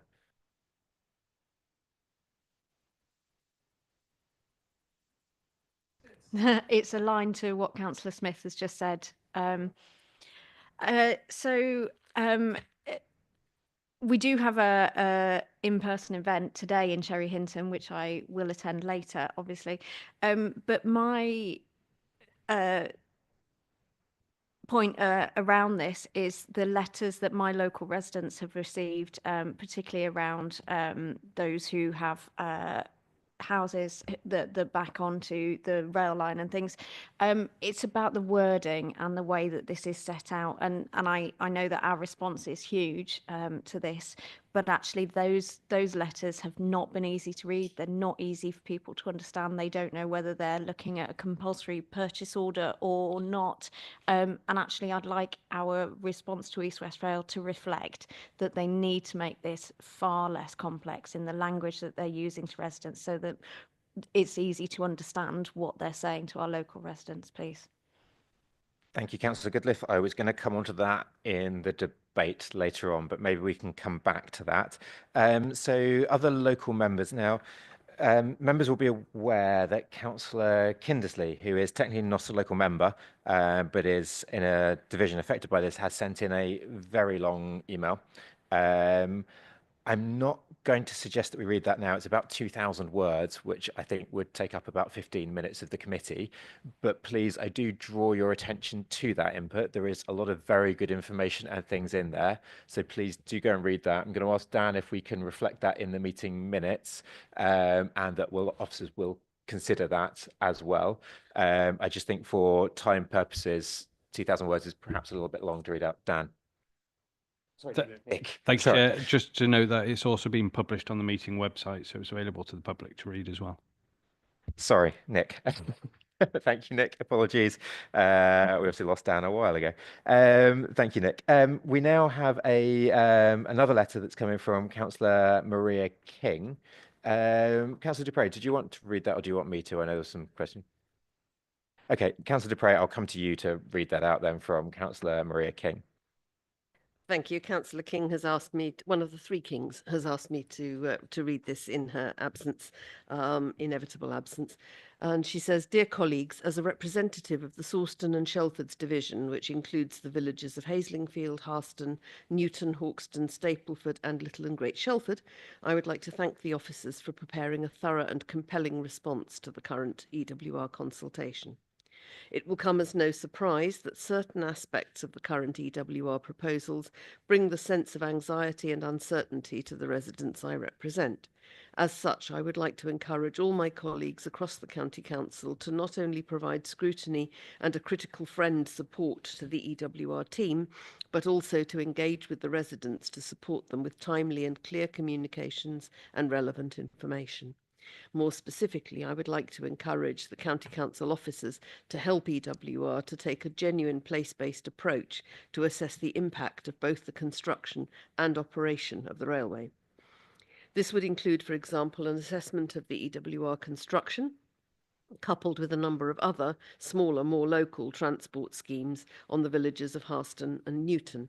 These villages do not have a train station and inevitably rely on the A10 as motorists, cyclists and bus users to get to their places of work or study, to access shops, GP services, pharmacies, etc.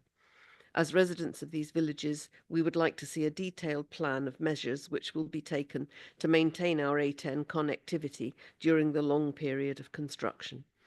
Both timely decision-making and a clear story to the communities are of paramount importance.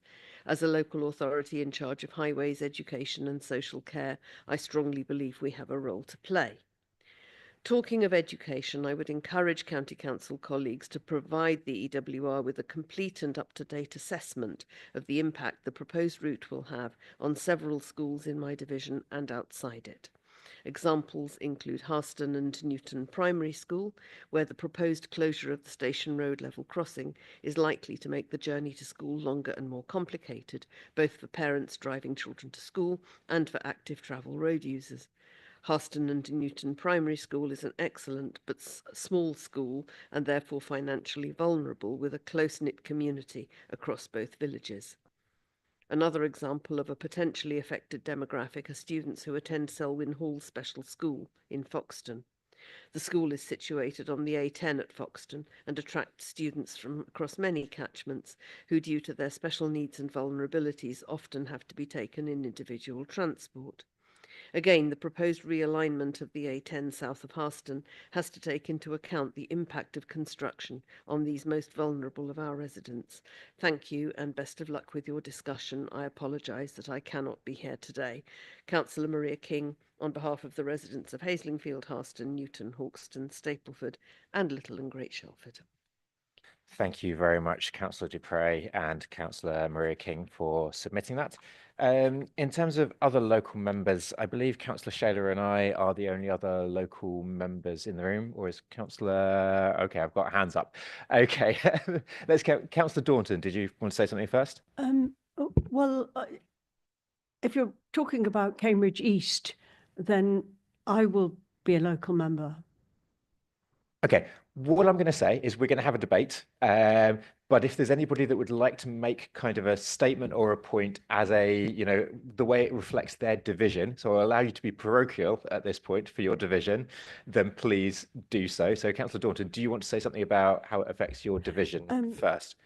Well, yes, please. I've got a couple of general comments. And going back to what Councillor Smith was saying earlier on, I agree that on the consultation. And in fact, I think EWR would agree on that as well.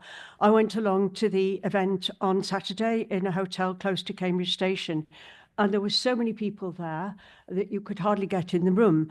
And I think that's because they haven't had enough events. And to be fair to them, there were a lot of EWR staff there as well.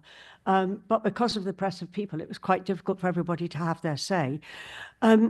Particularly on, and I agree with what Councillor Goodliffe has said about the land interest questionnaires. They've also come to homeowners in my division and have caused consternation because they're not clear. The wording's not clear and the intent of the letters are not clear. In terms of what the officers have prepared, and thank you very much for the report, particularly in regards to Cambridge East, I do not think it's clear at all at present that East West Rail are not going beyond the Cherry Hinton turnback. What they might be doing is some enabling work to allow for a Cambridge East station and to allow for dualling the line beyond that. But my clear impression from talking to East West Rail on more than one occasion is that this is very much for the future, that they are stopping in Cherry Hinton, and anything else that they're doing would be handed over to Network Rail or another organisation to take forward at some point in the future. Now, if I am incorrect in that, please could you make that clear? Because I think that whatever is done in Cambridge East in the future needs to take very full account of what's happening in Cambridge East now and in the future, namely all the housing developments, the airport development, move of the park and ride, any changes to the A14. It's a huge growth area. Any changes to the Cambridge Biomedical Campus. I'd really want to see all that very clearly fed in at an early stage, and I'm not sure that that is fully reflected in the submission. I might be wrong, but I'd really like reassurance on all of that. Thank you. So what I'm going to ask Councillor Daunton, if it's okay with you, is I'm going to, rather than coming to officers each time, what I'm going to ask officers to do is a little bit like we did with the budget, is to feed in a bunch of those things and possibly come to them at the end to kind of summarise some of the extra things that they believe that they're feeding in, because I think there's going to be a lot of things that come out of this, so I don't want to go back every single time. So if that's okay with you, that's what I'm going to do. So Councillor Hunt, you had your hand up. Can I ask whether this is as it relates to your division, or whether it could be safe? Well, it's actually disputing the agenda. It is that this limited amount of divisions that are considered to affect, well, of course, it's going to affect nearly every member of this council. And to take the isolation of just the ones where the track is going to go through is entirely wrong. I'm not doing that. All I'm asking is that the local members who want to make parochial comments about particular issues of this in their area go first before we get to the debate where we can all be raising the questions of how it affects all I could be very across the parochial council. about this matter, but I won't be, and I'll wait until you open it to all members. Brilliant. Thank you. Councillor Dupre. Chair, procedurally, could I ask for clarification? My understanding is that the designation of local members on a report gives an opportunity for local members who are not members of the committee to have a slot in which they can express their views about the local impact of this. Those of us who are members of this committee, but also local members, don't need to have two bites at the cherry because we are allowed the one by virtue of being a member of this committee. You are indeed correct, Councillor Daunton. What I was trying to get over as well, though, is so Dupre. God, I can't do names today. Apologies, Councillor Dupre. What I was trying to get over is that, generally speaking, we try and keep this committee as non-parochial, but I know that there are members here who are affected in a very parochial way and will want to make comments about very particular issues to their committee. So I was hoping that we could get out of the way those issues as a local member first.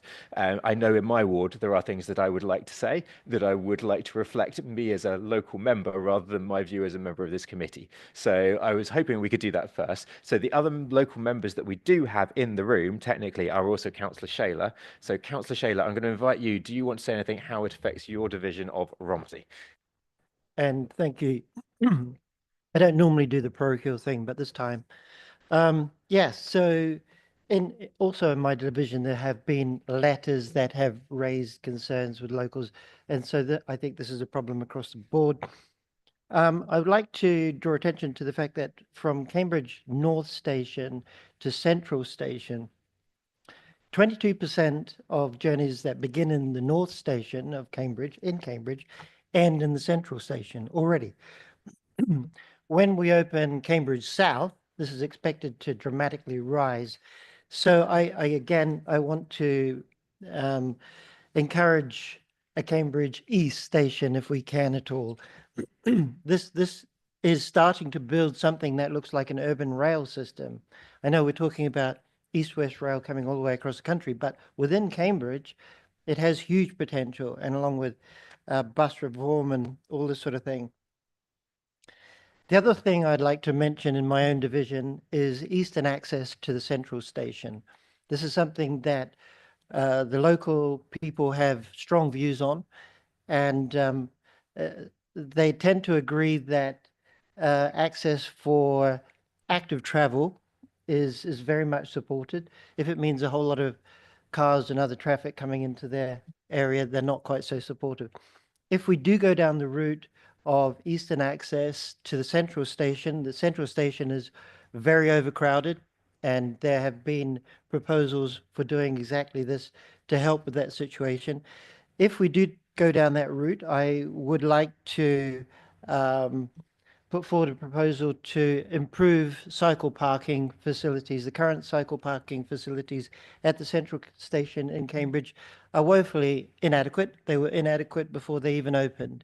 So this may be an opportunity to improve that situation, and I don't see that in this fantastic report, and it is in great detail, but does not mention cycle parking. Thank you very much.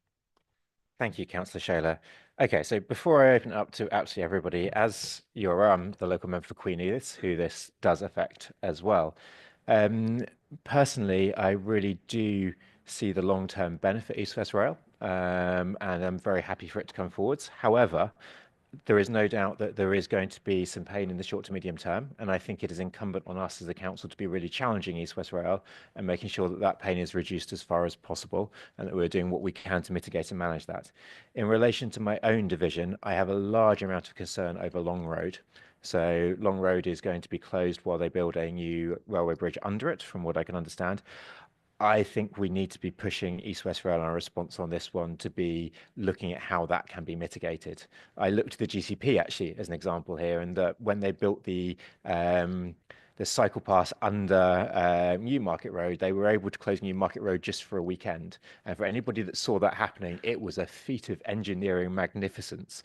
The way that they managed to just close the road for a weekend, they tunneled out the road, introduced a new box tunnel, and then covered it over again and resurfaced it so that it was open to traffic within a weekend. In terms of engineering, that was a real feat. And I would be wanting us to be pushing East West Rail in this area to be doing what they can to reduce down that impact of a closure on Long Road. To all of my residents, Long Road is so important in getting around. So either reducing down the impact of the closure, and if they could do a GCP, just doing it in a weekend, that would be fantastic, or providing alternative means, maybe a temporary overbridge or something like that if it does need to be longer. But that is a real thing. I would also reference the issues of land interest questionnaires, also raised by Councillor Smith and Councillor Goodliff. I know that has caused great concern. One thing I would like to see us adding, and this has been suggested to me by other people as well, so thank you for those suggestions, is some form of code of conduct suggestion to East West Rail. I think having them sign up formally to how they will engage with local residents and how they will do that, and making sure that things are clear, things are well thought out, making sure that they are not inducing undue fear on residents, the way that their land agents have been working. I would really like us to be calling for a code of conduct, both in how they deal with local residents and also then how they deal with all of us in the construction of it and what they are doing. I would like to see some kind of formal process where we can, hold them to account on the way that they are doing things, and I think that would be really useful. I reflect upon some other places along the route that have had issues during construction, particularly on the road network, issues of, everything from mud to increased potholes to increasing volumes of traffic. Personally, there will be a depot built around the area of Sedley Taylor Road for me, and I have great concerns about what that will do on the transport network in the area. So I would like us to be pushing East West Rail very, very hard to be reducing the amount of traffic movement in that area. It's a very small residential street, and I would not like to see big lorries coming down it. I would like to see us in general be asking East West Rail to be doing as much as is feasibly possible via the railway line itself and via the corridor they are introducing. I do not want them to be introducing extra traffic onto our roads for any of our divisions. So I think we need to be doing that and looking at what the code of conduct or what we would be looking for in terms of enforcing that going forwards. But those are my kind of general local comments. I'm now going to open it up to debate on East West Rail in general. So Councillor Hunt, I know you'd put up your hand before. Do you want to say something about East West Rail? Thank you very much, Chair. I think I mentioned it earlier. I think we should be taking the bigger picture here and looking into the future. We've got a situation where if this East West Rail goes ahead, we're not just talking about Oxford and Cambridge, we're talking about Swansea to Yarmouth or Ipswich. We're talking about a cross-country line that will benefit the whole country and certainly East Anglia. And so I really believe we shouldn't be talking about, we should be taking into account the impact locally, and obviously the local members' knowledge is very important, and we should take full consideration. We should also take full consideration about the amount of houses that may have to be built along the whole route to sort of justify this. And I think there's some frightening figures that I've heard, which we should be very wary of. But I think we should look at this as a national situation, not just a Cambridgeshire one. Councillor Smith talked about consultation. Well, of course, that's absolutely vital. And it must be a full consultation. And we must remember that not everybody has got a laptop. Not everybody can go online. We want to make sure that the consultations include everybody. And I really think we should look at this as a global picture. I'll just give you an example. I took a point of finding out the other day. The East-West railway line would cut the time from Cambridge to Oxford to 1.5 hours instead of the 3.25 the bus takes when you take it from Parker's Piece down to Oxford. So we're talking about a broad look at the prospects of this country, not just what's going to happen. And I have to say, there will be some broken eggs if we're going to make some omelettes. But I do stress Councillor Smith's wish for a real consultation, and the points you made, Chair, that sort of point is a very important point. People like me, coming from where I do, don't know what the issues are. You live there, you represent it, you do. So it's absolutely right that all members' points of view are taken into account. Thank you, Chair. Thank you, Councillor Hunt. And while I'm not sure I agree with you that we do need to be breaking eggs, I think we can be mitigating the breaking eggs in the making of this omelette. I do agree with you on a large number of the points there. In particular, just so the committee are aware, I've been having a lot of discussions with partners in Norfolk and Suffolk who are very supportive of this and broadening it out and the longer term to Ipswich.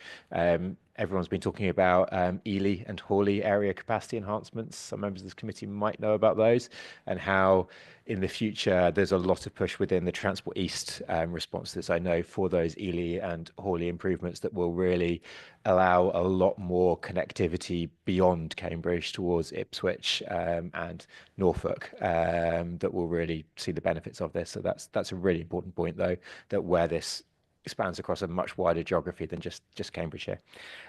Next, though, I've got Councillor Sharp. Thank you, Chair. I am a local member, and I was going to, what Councillor Dupre mentioned, I was going to bring it up in debate because Dullingham Station is actually in my division, so part of the first station out of Cambridge. I'll touch on that in a minute. It's really, broadly, I welcome this because I think, as has been said, it will speed up traffic. It will hopefully get cars off the road, etc., etc. I mean, I do understand, and I'm not going to talk about the route from Cambourne into Cambridge because I don't know enough about that. Other colleagues in this room, I'm sure, will be able to talk about that better, and we've had it from local members.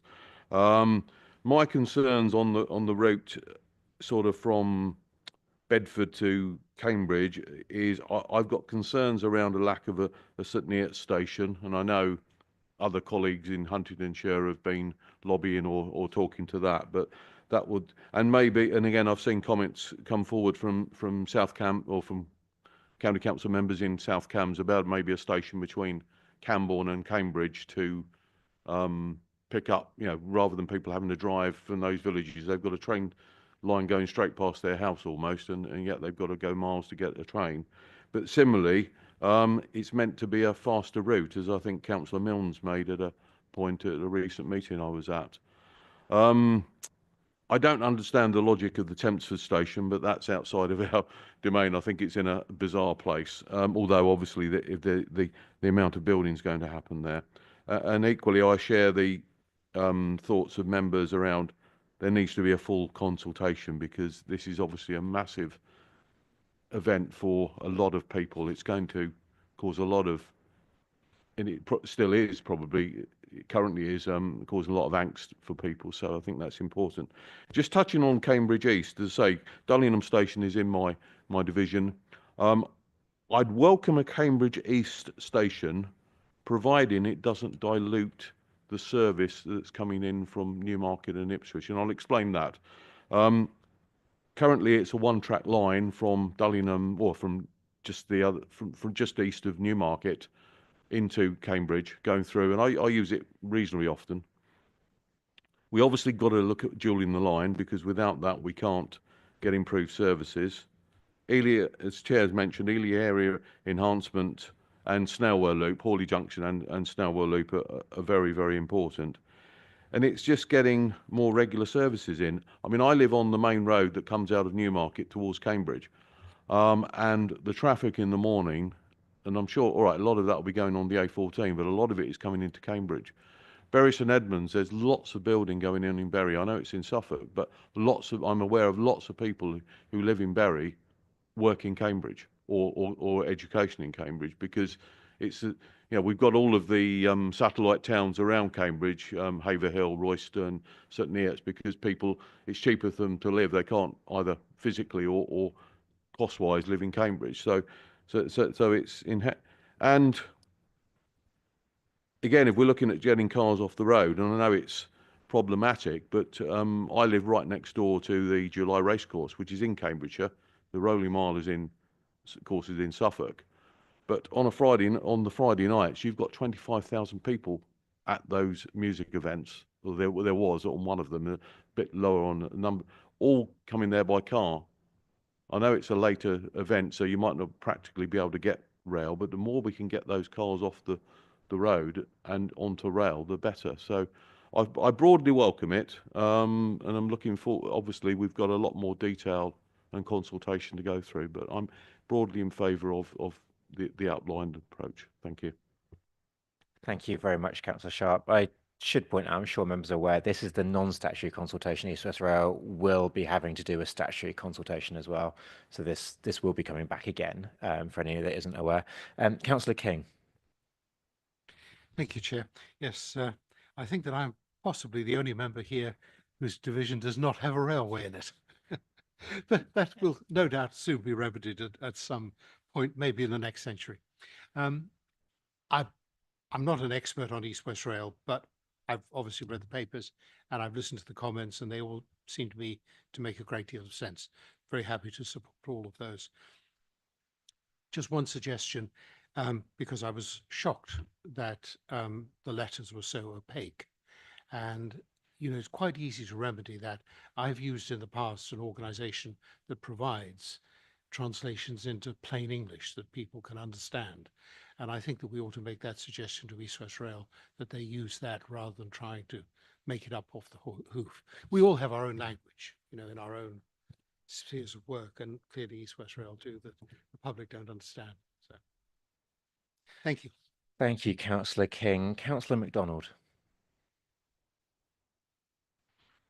Thank you, Chair. Just a couple of points that I wanted to make, which was in the response from South Cambridgeshire, because of course there's many, well, there are members here, but there are also members generally very much impacted, including the comments by Councillor Kindersley. The South Cambridgeshire response, noting that it's a non-statutory response, has really tried to focus on getting detailed feedback from the individual parishes. So I think that does dovetail with the work that Chris and the other officers here have done at County. But we saw it very much as the role at South Cambridgeshire to give that detailed parish feedback, because there are very practical impacts on the community.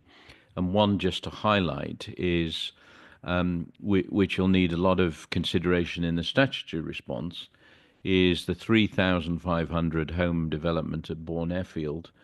There is somewhat of a question to East West Rail around the tunnelling plans, because depending where that alignment is and how it's done, could potentially impact the Bourne Airfield 3,500, and that is a key part of the local plan. So that's been reflected in the South Cambridgeshire response. I think the officers also here made reference to it as well. So that's something that we need to keep an eye on going forward. Thank you. Thank you very much, Councillor MacDonald. Councillor Gough. Thank you, Chair. Look, this is obviously a huge topic, and there's many councillors who are better placed than I to comment on much of it. But the one area where I would like us to just be a little bit more pushy is on the potential broad impacts of this scheme through construction, because aspects such as access to gravel, muck away from a scheme of this scale could have a dramatic effect in the rest of the county. And I think historically we've sort of focused on, transportation routes, for example, from site to major A road. And that doesn't really take account of what happens when it hits the A road and where it goes after that. So what I'd like our officers to at least set expectation is that we look, for example, at the full supply chain, right from origin to destination, rather than anything else. So, for example, this could have a dramatic effect, I suspect, on the traffic going back and forth to some of the sources of aggregates in the county. And it would be good to understand that and sort of get an expectation of that as soon as we possibly could. So we've got mention of it in the report with respect to our minerals and waste strategy and highways. I would just like us to be a little bit more demanding at this stage, if we could, in terms of the overall expectations of looking at the whole supply chain for a scheme of this scale. Thank you. Thank you very much, Councillor Gough. And yes, I will echo that. I do also think we really should be looking at the rail infrastructure here to be bringing as much in and keeping as much as humanly possible of our road network. We're building a railway. Railways are very good at transporting things. Let's use them to transport things. Brilliant. Next, I've got Councillor Shaler.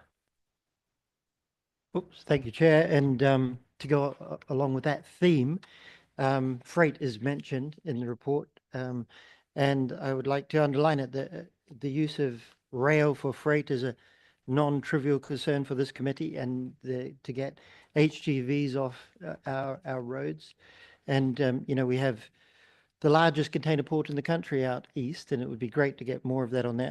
I have to disagree with Councillor King on this particular situation. I think that the improved connectivity via Cambridge and also the Ely area rail capacity enhancement makes a stronger argument for Wisbech Rail. And again, it's about how these rails, what kind of a watershed they have. It's the hub aspect of them, and I think it does affect the entirety of the county. So thank you very much, Chair. Thank you, Councillor Shaler. Councillor Dupre. Thank you very much. I was going to start by mentioning freight too, and I'm grateful to you, Chair, for referencing the importance of the government needing to make a decision on Ely area capacity enhancements and Hawley, and just open up the railway network to increase the capacity of it. In terms of our comments on this, it's good to see that there is at least some electrification of the route. It's discontinuous, but it started out as being a diesel route, and that was clearly going to be unacceptable. So it's clear that public pressure and public concern, properly expressed, does make a difference, or not always, but can make a difference, and appears to have in this case. And I think we need to continue to press for full electrification of this route and net zero as far as possible. the local voice, I think, is going to be really important about the impact of the effect on public rights of way and the road network. I'm constantly struck going along the A142 between Sutton and Ely at the connections that there used to be between villages and parts of parishes that are now severed by that road, and that happens everywhere where you do a big piece of transport infrastructure. It severs links between communities and parts of communities, and that's where the local voice is going to be really important in enabling us to fully understand the impact for those communities and what they will do in response and how their lives will change, so that we can properly represent that at further stages of consultation. I was asked a question at a recent full council meeting about the Barbastell bats, and clearly the ecological impact of this is very significant, and I'm very pleased that that has been very strongly highlighted in the draft response we have in front of us. I really want to thank the officers for the huge amount of detailed work that they have done on this and will continue to do on this, among so many other really significant projects that Cambridgeshire is undergoing at the moment. And finally, on door-to-door connectivity, yes, it's absolutely right that we need to promote active travel and opportunities for people to reach stations and get on the train using active travel wherever possible. Clearly, the more stations you put, the more stops you put, the less the improvement in the speed of travel, and there is a balance to be struck there. But I do also agree very much with the comments in the officers' responses about bus services. I think if you are a couple of miles, maybe even more from a stop, then a bus will be very helpful in enabling more people to be able to reach their nearest stop and make use of the opportunity that this service will provide. So active travel, please. Buses, yes, and some availability for car parking, because there will continue to be people, particularly from the rural areas, who whatever you do by way of buses or active travel will not be able to get to the train any other way, and it is better to try to assist them to make use of the train to complete their journey, rather than just getting them in their car and seeing them go the whole distance in their car. So lots of things to think about, some very good observations from officers in the response, which I wholeheartedly endorse, and I hope that this committee will for submission in the next few days before the deadline of the 24th. Thank you, Councillor de Bray. Councillor Daunton. Thank you. So a couple of questions. One relating to freight. I've picked up local concern over freight and the balance of freight and passenger services, and particularly the issue of freight running through the night and the impact that would have on residents, but also on the use of the line. And in relation to electrification, the discontinuous electrification, how will that work with freight? Will the battery powered sections of the line be able to cope with freight, which obviously is much, much heavier than passenger services? I really want to understand more about that and how the discontinuous electrification would work for all the services across the route. And then please, can I come back to my original question about where does East West Rail stop and any other company take over? Because in the paper here, there is a reference to East West Rail going beyond Cambridge. But when I spoke to them, and I spoke to the East West Rail staff, they were very clear that the East West Rail company would be stopping in Cambridge. So I think there's a need for some clarity there, maybe on the language used as much as anything else. Thank you. Thank you, Councillor Daunton. Officers, do you want to address any of those points, particularly the earlier bits? Yes, thank you, Chair. clearly a lot of points there from committee. Do you want me to come back to everything now? Sorry, or- I meant Councillor Daunton's question. Oh, thank you. I think the point around the discontinuous electrification and freight is a really good point, and we may want to check that clearly with. Is that better? Yeah.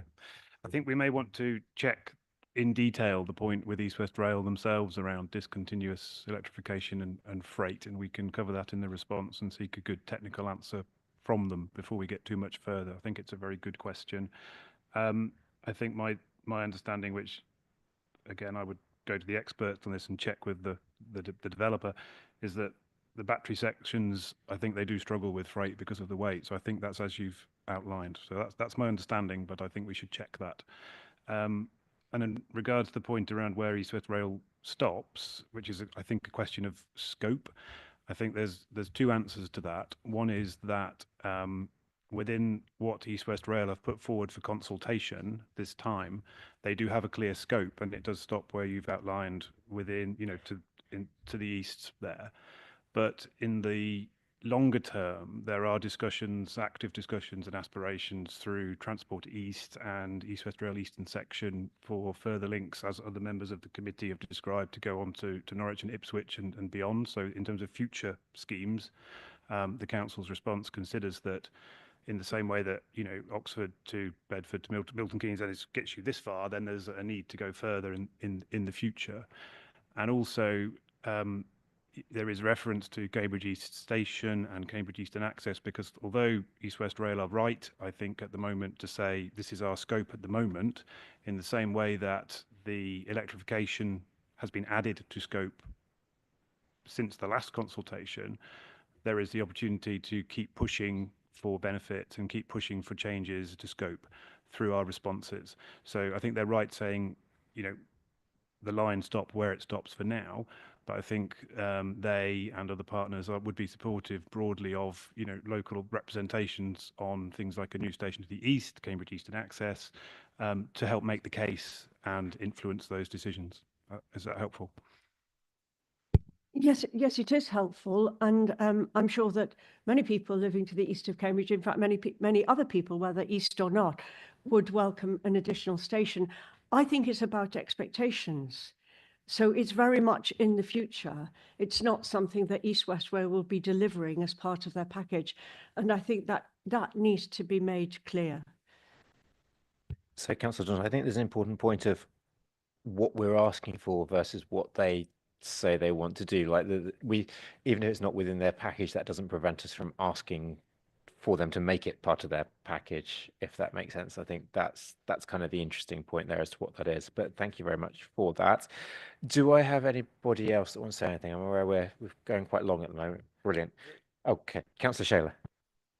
I'd just make a very short point that is not directly in the report, but the very good work that the officers are doing to work together with the combined authority so that we are all singing from the same hymn sheet. And I think this is something that will be very important going forward. So thank you very much for that. Thanks, Chair. Thank you. I think there's one final point from me, which I think we possibly should emphasize a little bit more, which is I would really like to see East West Rail kind of designing to a spec rather than to a cost, and being able to future-proof it as much as possible. We're already talking obviously about full electrification. I think full electrification would be ideal, and I would really push for that. But in the case that we can't get future electrification, I would, for instance, like to see that there is enough electricity substation support that it could be added in the future. I wouldn't like to see them making design decisions that constrain the future. Similarly with stations, I think currently, obviously, there's no station between Camborne and Cambridge South. Subject to resident demand, there is potential that you could introduce a station in the future, and if East West Rail are taking land for that, for the construction, it might be good future proofing to retain some of that land where a station could be delivered in the future, subject, as I say, to local demand for it. I would hate to see us constraining the future of East West Rail, because it is something that we should be looking at as being a 50-year plus benefit, and we need to be thinking about that. Chris, thank you so much for that, though. Do you want to? It's going to be very hard to summarise what's been said here because there has been an awful lot, but I don't know whether there's anything you want to say there in particular about what's been said, anything that you feel needs to be added.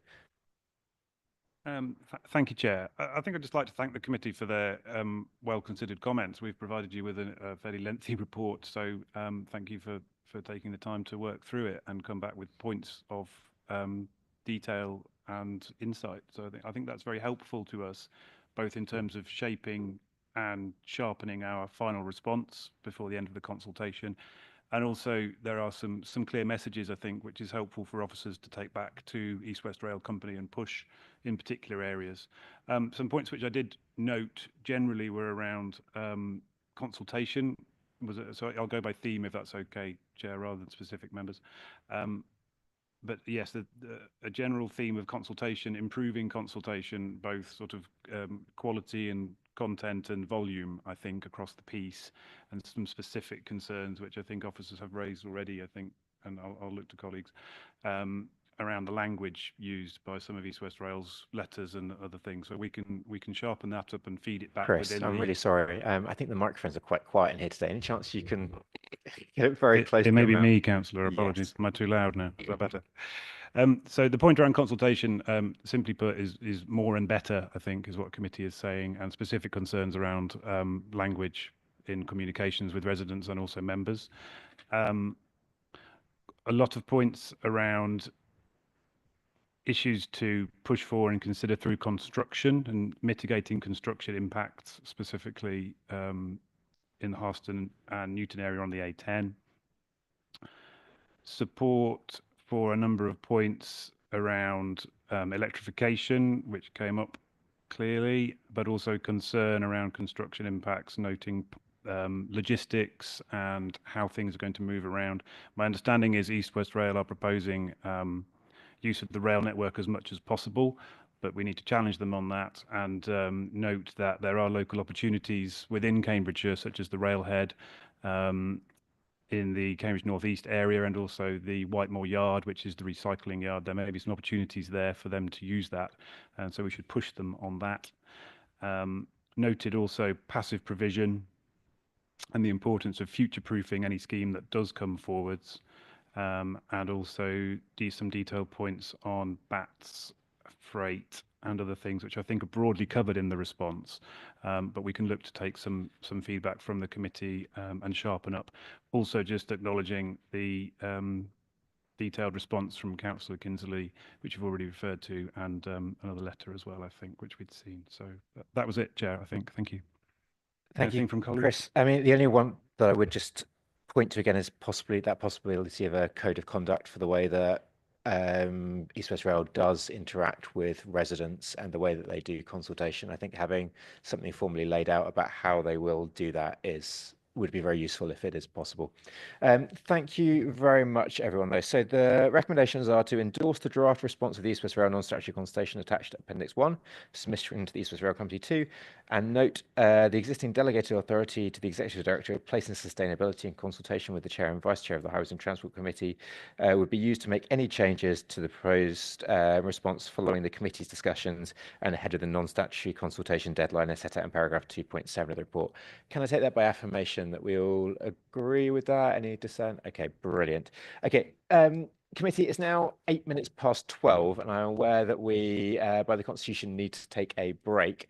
So can I ask that we take a bit of a... We've only got a very small amount left on the agenda, which is a performance report and future plan, but I think we do need to take a 10-minute break for our officers. So if I can ask everyone to come back here by 20 past, we will start again and finish things off. Thank you.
Right, members, let's get started again. Right. Is everybody here? We're missing. Oh no, Councillor Hunt, you got your sandwich. Well done, Councillor Hunt. Brilliant. So we've just done item 5. So item 6 on the agenda is the performance monitoring report for Q2 of the current financial year. And it will be presented by the Executive Director of Place and Sustainability again, Frank. Frank, over to you. Right. Thank you, Chair. So as you've outlined, Chair, the report provides an update to the Committee on Performance Monitoring Information for the second quarter of 24-25. But it does also outline the proposed changes to the performance framework following adoption of that framework by the Strategy and Resources and Performance Committee in October. So what we just want to highlight is the potential changes that we'd want to make to indicators that be reported to the committee in the future. And what we're also doing is integrating risk into our reporting of performance. So it does also provide an overview of the key risks that relate to this committee. In terms of the current performance, one of the current indicators we've got relates to the number of projects and how successfully they're being delivered in what was called project delivery. That related to a team before we implemented a change to the senior management structure. However, what I've included in the report, what officers have included in the report, is more information because that is a subset of 35 projects, is a subset of the overall capital programme. So I think providing more assurance to the committee around delivery of the whole programme that we are responsible for, which is up to 400 separate projects. So in particular, to highlight that, as we've referred to in the business plan item, the capital maintenance programme is on track for delivery. We've also made significant progress around things like the delivery of the transport strategy aims and a number of complex infrastructure projects. So we just wanted to make sure that members have got the broader information. So based on that, what we're proposing in the future, that a better indicator would be to provide an overview of the entire capital programme. So we'd provide information on the programme that's completed in terms of budget performance, and then how we are also delivering against expected timeframes to provide that overall position rather than a subset of projects. So as I referred to, the changes to the performance framework at section 4 outlines the refreshed indicators that have been proposed to be included in the future, but we can also consider any feedback from the committee on that. And then, as I said, the section 5 covers the key risks, and I particularly highlight the key risks that we've measured and are reviewing. So particularly looking at adverse weather. So adverse weather events are increasing. So we're making sure that we measure that risk, but put additional actions and resources to manage that risk. And in particular, it has changed because we used to put a lot of planning in terms of the winter period around cold weather. What's actually now manifesting is a period of extended wet weather. So that's what we're having to manage and make sure we have additional resources around.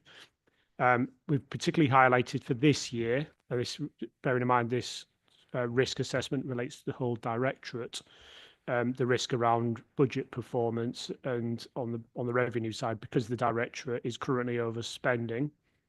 On highways and transport matters, though, the budgets are actually underspent against the budget. The overspend areas relate to waste and the delivery of income expectations on the energy project side, both of which are addressed in the business plan, which is being considered by Environment, Green Investment and Strategy, Resources and Performance. But for that reason, that's why we've highlighted that as a risk. I think moving forward to the business plan for next year, we have got more assurance that we would be more achieving a balanced position. Another area that we particularly want to highlight is make sure we've got additional assurance around health and safety management. We will still assess that as being a high risk because there's a number of quite significant operations that we're responsible for, including those in highways and transport. And particularly also we want to make sure there's assurance around the management of key operations such as the busway, given the HSC action that's being taken forward as well. So we still would highlight it as a high risk because we want to do some further testing, further review and further assurance work before we could start to reduce that risk assessment down. So that's a particular area that we're now focusing on as officers. And then there's another risk that's been highlighted around making sure that we have the capacity to manage organisational change which is, I think, is in the realms of being managed, but nonetheless, we're just highlighting that as a key risk. So in terms of summary, it's the summary of the key performance in Q2, which is also outlined in Appendix 1.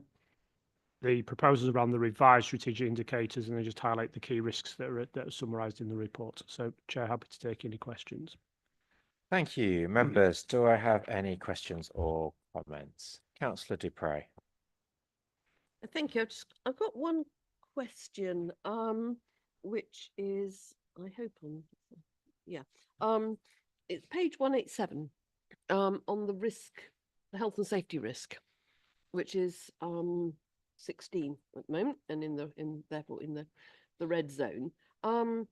This is about failings in respect of health and safety resulting in injury and or death to staff and or persons the council has responsibility for in the provision of services and duties.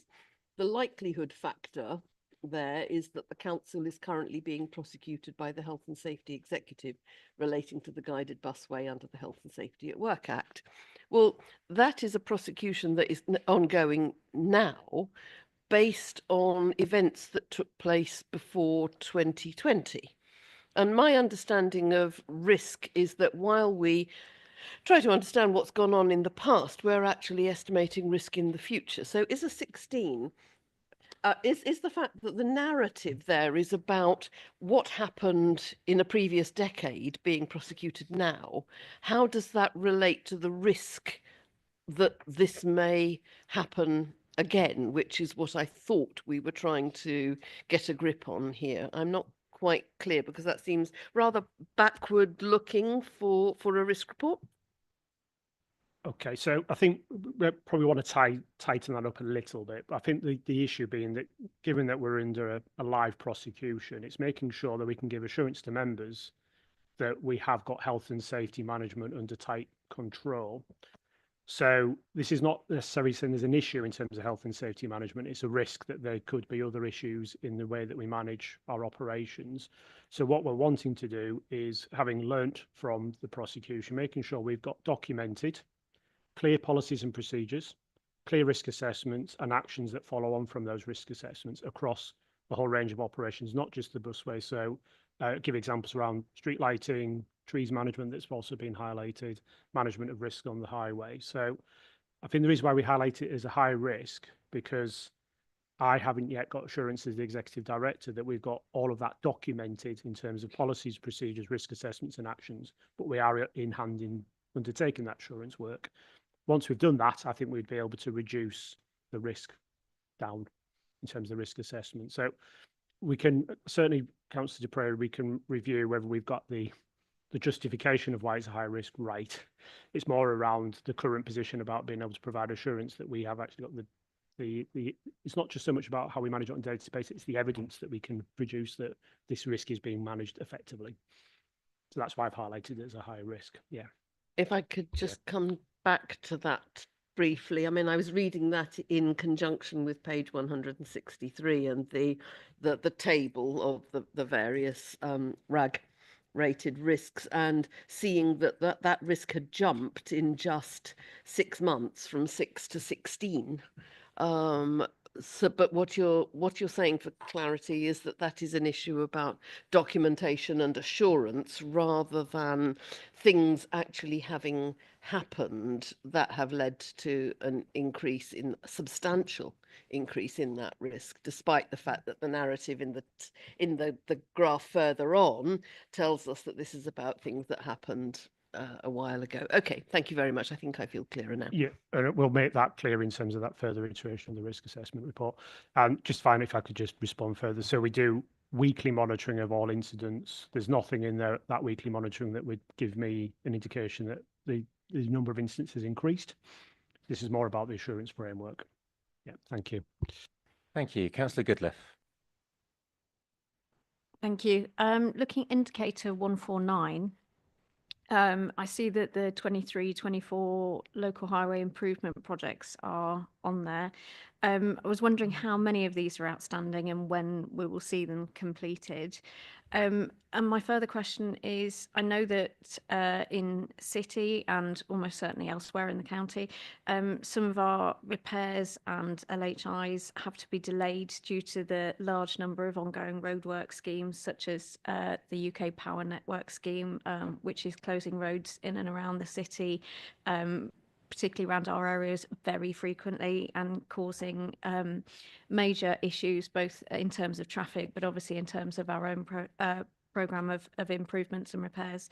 Can you explain how much we can specify when and how long and how repeated road closures can be controlled by the county, particularly when applied for by such large infrastructure projects such as these currently undergoing across the county? I know that, you know, the A428 project is having similar road closure impact and will have further impact there as well. Thank you.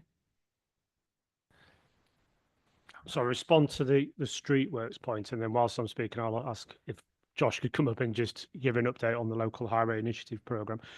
So as is outlined by yourself, Councillor Goodliff, there is a significant number of works that have been booked on the highway, a very large number. I think in particular, and it's covered in the business plan report, because of digital connectivity. That's not the only reason for that. So what the street works team attempt to do is to make sure that we book those works in a way that doesn't create undue impact on the highway as much as possible. But we also do have a duty to make sure those works do progress, because they've got statutory responsibilities, the undertakers that provide those works. What we are doing, though, is linking it back to the business plan, is fully reviewing the resources in that particular team so we can progress permits more readily and have more resources around coordination of works. So it is something that we can continue to review, and that might be something that for future performance monitoring we might want to provide additional information around timeliness of reviews of street works applications, and there's also in the other indicators in here, we do have indicators that measure things like congestion and traffic flow, so we can provide more information if that would be useful for the committee. Then Josh can cover more on the local highway initiatives, and then if you want to come back. Street works before Josh does Yeah. that, because I do think it's worth adding something that perhaps our officers can't say quite as much, which is I am incredibly frustrated by some of the people bringing forward street works, UKPN being one of them. One of the prime reasons that they have chosen the route they have is because of the reduced cost, as opposed to going underneath a railway line and then over farmland. It's easier for them to go through the city than it is for them to take the roundabout route that would have less impact on people's lives. And I find that incredibly frustrating, and we need to be doing what we can to call out companies that do that and prevent it in the future. One thing I would say that I am very keen on is lane rental scheme, and I know we've spoken about that before, to ensure that utilities doing that are at least effectively charged for that, so that it should never be a business decision of a company to put the costs of their roadworks onto other people rather than paying those costs themselves. That makes me frustrated, shall we say, and we need to be doing what we can as a county council to be calling that out and making sure that doesn't happen. Before we go about that, I'll hand over to Josh to talk through LHIs quickly though. Thanks, Alex. So at the start of this financial year, we had 72 projects, 8 of them carryovers and 64 from the 23-24 programme. To date, we've delivered 45 of those. The remainder will be complete by the end of Q2 of 25-26, essentially the more complex projects, some where we've had road space issues and we've had to push programs out, and others where we're waiting on third-party approvals before we can continue. We've also got the 76 new projects which entered the programme in October.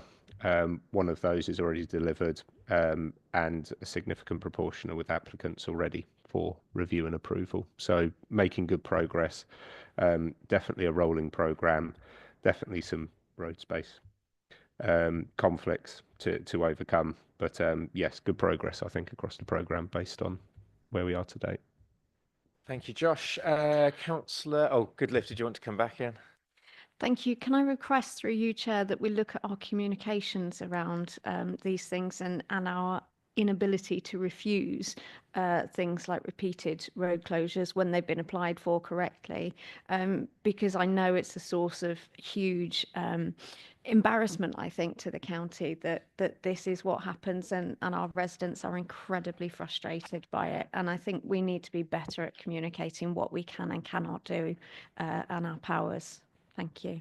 Thank you, Councillor Goodliff. I would also say I, through my group as the Liberal Democrats, and lobbying our MPs to be able to change the rules around this, because a lot of it is legislative. So anybody that has the ear of any Labour MPs or Conservative MPs, please use your lobbying power.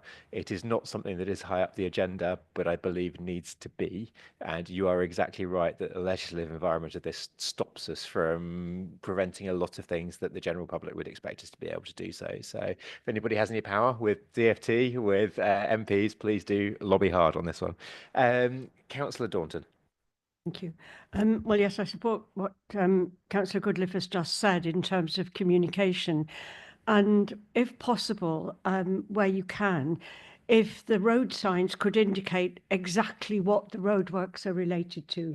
That isn't always the case. So whether it's water, fibre broadband, UK Power, gas, I think it would be really, really helpful. And I know that Streetworks do a great job of trying to keep all the roads open, and I would applaud them for that. But I think getting that message back to residents is really helpful. My point is about the relationship between the LHI initiatives and the 20 mile an hour, the general LHI initiatives and the 20 mile an hour initiatives, and just a sort of a reassurance that there is sufficient staff to cover both of those programs, both programs which are really very much appreciated by residents, but perhaps running the two together is potentially causing problems. And I noticed in the paper there was a reference to traffic management orders and the delay on traffic management orders. And I wonder if you could comment on that. I believe there's quite a long delay there, and why that's happened and how that might be resolved. Yeah, so I think what I would say is, yes, that we do need some more resources in the policy and regulation team that process traffic regulation orders. Now, there's been not only a large number, but also a large number of complex ones that require quite significant time. So some of those will be reviewed by this committee, indeed, in the autumn. So it's something we're going to look at, because it is obviously one of the constraints on delivery on some of the schemes that are outlined in the LHI programme, the 20 mile hour scheme programme. So it is something that we do need to put some additional capacity in. Obviously, because we've got increases in capital, we are looking at whether we can capitalise some of that resource to be able to find the extra funding to do that. So that's something that we're in active discussions about. And Simon, who is responsible for that area, is in discussions with myself about how we can expedite that. Yeah. And the TROs? That's the same response. It applies to traffic. So that whole team will look at everything around traffic regulation. And largely what we're seeing is that the 20 mile hour schemes and the LHI schemes, some of them require TROs as well. So that's where there's a constraint on the delivery. So that's why we're wanting to look at the resource issues there to see if we can remove that constraint. Okay, so that's not resolved, but it's an issue, and we can provide further assurance once we've done that further review. Okay. Just to say to Councillor Daunton, I am very alive to those issues as well. I know the delays that unfortunately policy and regs is causing now to other projects. So it is something we have been in very active conversations about how we can reduce that down and get the team that does so much hard work the support they need to be able to do that. Brilliant. Do I have Councillor Shayler? Chair, just very briefly, again, to go back to the point of private companies digging up our public realm, it's deeply frustrating for many of us, and often I wish they would flag the company name on the vehicle. Often it just says highway maintenance, and we get blamed for it. There are even conspiracy theories that we're digging up the roads on purpose just to annoy people. So it would make a difference. Often these companies have protection under law as if they are still public utilities, when in fact they are private companies. So yeah, anything that we can do to change some of those rules would take the heat off us, I think. You are indeed right. And the amount of street works requests we have is quite crazy. Just to give you some of my own stats that I love to, not to come prior to 2020, apparently there were 8 telecoms providers operating on our network. 2022 to 2023, there were 27. Permits have risen from 22,000 to 48,000 a year. It is no wonder that our roads are struggling with the amount that they're having there. And as Councillor Shayler says, a lot of what's on the road that says highway maintenance is not highway maintenance at all. And I do just want to say, if anybody is listening at home, where you do see our highway maintenance people, please realize they are there to improve the roads for all of us. You know, we talked about budgets earlier in terms of things. The amount of abuse that sometimes some of our highway maintenance crews get is unacceptable when they are there to make the roads safer and better for all of us. So if you see everyone from our gritter drivers to our pothole repair crews, give them a wave and say thank you, please. I implore you. Do I have anybody else on this though, or can we start to wrap up? Councillor Sharp.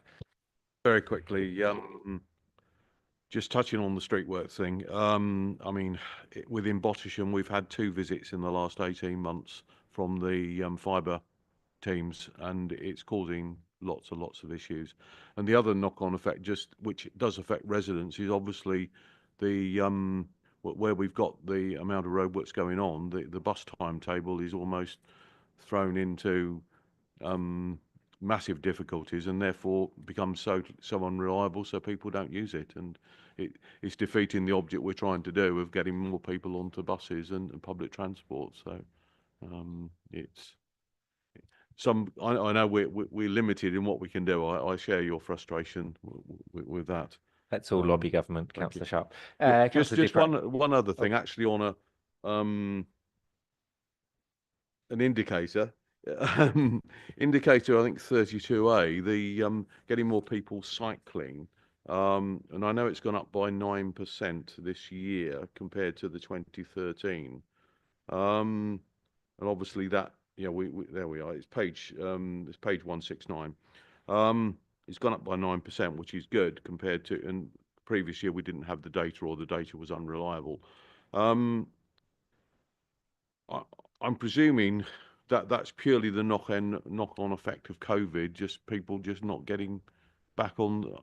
I would have thought personally, and not without knowing the stats, I would have thought that to have been higher, but that's purely just me thinking more people stopped cycling or whatever in COVID, and now they're more getting out. So it'd be interesting to see when we're likely to get the 2024 data, because that would presumably show us a much better indicator. I also think, Councillor Sharp, just to follow on from that, there were obviously vast effects on our network due to COVID. I think actually one of the things I think I asked for last time, and I think it would be good to see us develop, is a indicator that isn't about the growth in cycling, but is mode share. Because I think then, you know, as we see fluctuations in people traveling on our network, it probably gives us a better representation of what we're actually trying to achieve, which is to try and give people choices for active travel journeys rather than forcing them to the cars. So that might make a slightly better indicator going forwards. Do I have anybody else? Councillor Dupre, did you put your hand up? Yeah, 2 things. Firstly, I have been fighting a long and so far fruitless battle to try to get the application forms for road closures and roadworks to have a line in them where the applicants can say whether there is a bus route affected by the application. We ask about pedestrians, we ask about cyclists, we ask about equestrians. We don't ask about the flipping buses, and please can we do that? It's only a line on a flipping form, and and that's, you know, a really important thing. The other thing is, I think there is just room for so much more collaboration between different agencies who need to dig up the roads at different times, not to improve the surface of the road, but to put ducting and things like that in for things. And I think there's just so much more opportunity in a more ideal world to get different applicants, different utilities working together. We're already doing it through Light Blue Fibre. I think, you know, it would be wonderful if we could extend that so that we do a one dig and lots of services go in. That would help enormously. I will leave that with Frank. Councillor Dupre. What I will say though is I think we do need the extra resources that we spoke about earlier within the Streetworks team. They are so highly worked, it's very hard to then get out and start thinking of all the other ways that we can be working. So I think if we can get the extra resources into that team, it will help give them the bandwidth to be able to do that. Frank, do you want to? Yes, given the number of questions we've had on Streetworks, I'm suggesting that in the next version of this report, when it comes to committee, we have a bit of a deeper review of Streetworks, just give some information around the issues and what we're doing around that, including liaison with the combined authority and bus operators, because we are improving the coordination with them as well as partners. So we'll take that as an action, and we can have that further information at the next version of this report for the committee. Thank you. Thank you, Frank. Right, anybody else, or can we start wrapping this up? Brilliant. Okay, so the committee is asked to note performance information outlined in the report and note highlighted risk information outlined in the report. Can I take that by affirmation? We've done that. I think we have. Brilliant. Final item is the committee's agenda plan. Are there any updates to the agenda plan from officers or comments from members? No. Oh, I didn't want to look in your direction, Councillor King, because I knew you were going to say something. Councillor King. It's just a very quick concern. I see how long our agenda is at our next meeting, and I just wondered if there wasn't a possibility of slipping in an additional meeting, so that I just think an agenda that length is terrible for democracy. I don't think there's a possibility of an additional meeting because they're all agreed a long time in advance, unfortunately. We are looking at what can be done with that agenda. Obviously, though, I will say, I believe that's the last meeting of this administration.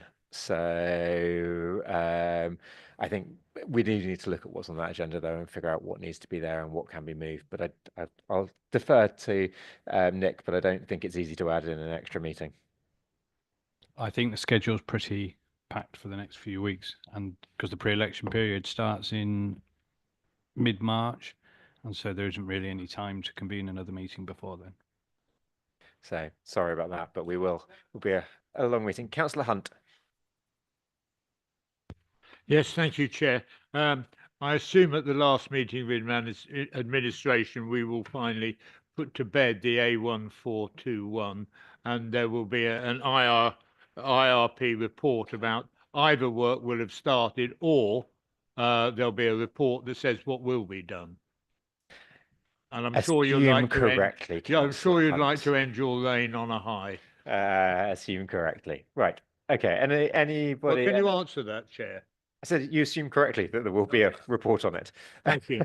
This is part of the IRAP report that is currently on the schedule, unless, according to Councillor King, we have to slip it. But then I'll let you blame him for that one. So, Councillor Dupre.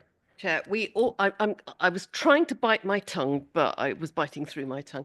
We all have roads that are deeply important to us. We have a lot of roads that are deeply important to us. To mention the same road, important as it is for my residents as much as Councillor Hunt's, 3 times in the same meeting. If we all did that with every road that is an issue to us, we would never, ever get out of this meeting, and we really must stop using this for electioneering purposes, just to pursue parochial issues which are important but are not for everybody's enjoyment and delectation. Please, can we do something about this? Thank you. Thank you, Councillor Dupre. I agree. I am going to suggest that we stop talking about that now, though, because this meeting has gone on long enough, and I think we all need to get out of it. So the committee's next scheduled meeting is the 4th of March, 2025. But on that note, I will declare this meeting closed, and thank you to all the officers that have supported this meeting and all of members for coming along. And anybody that might be watching at home, thank you to you as well. Thank you, Chair.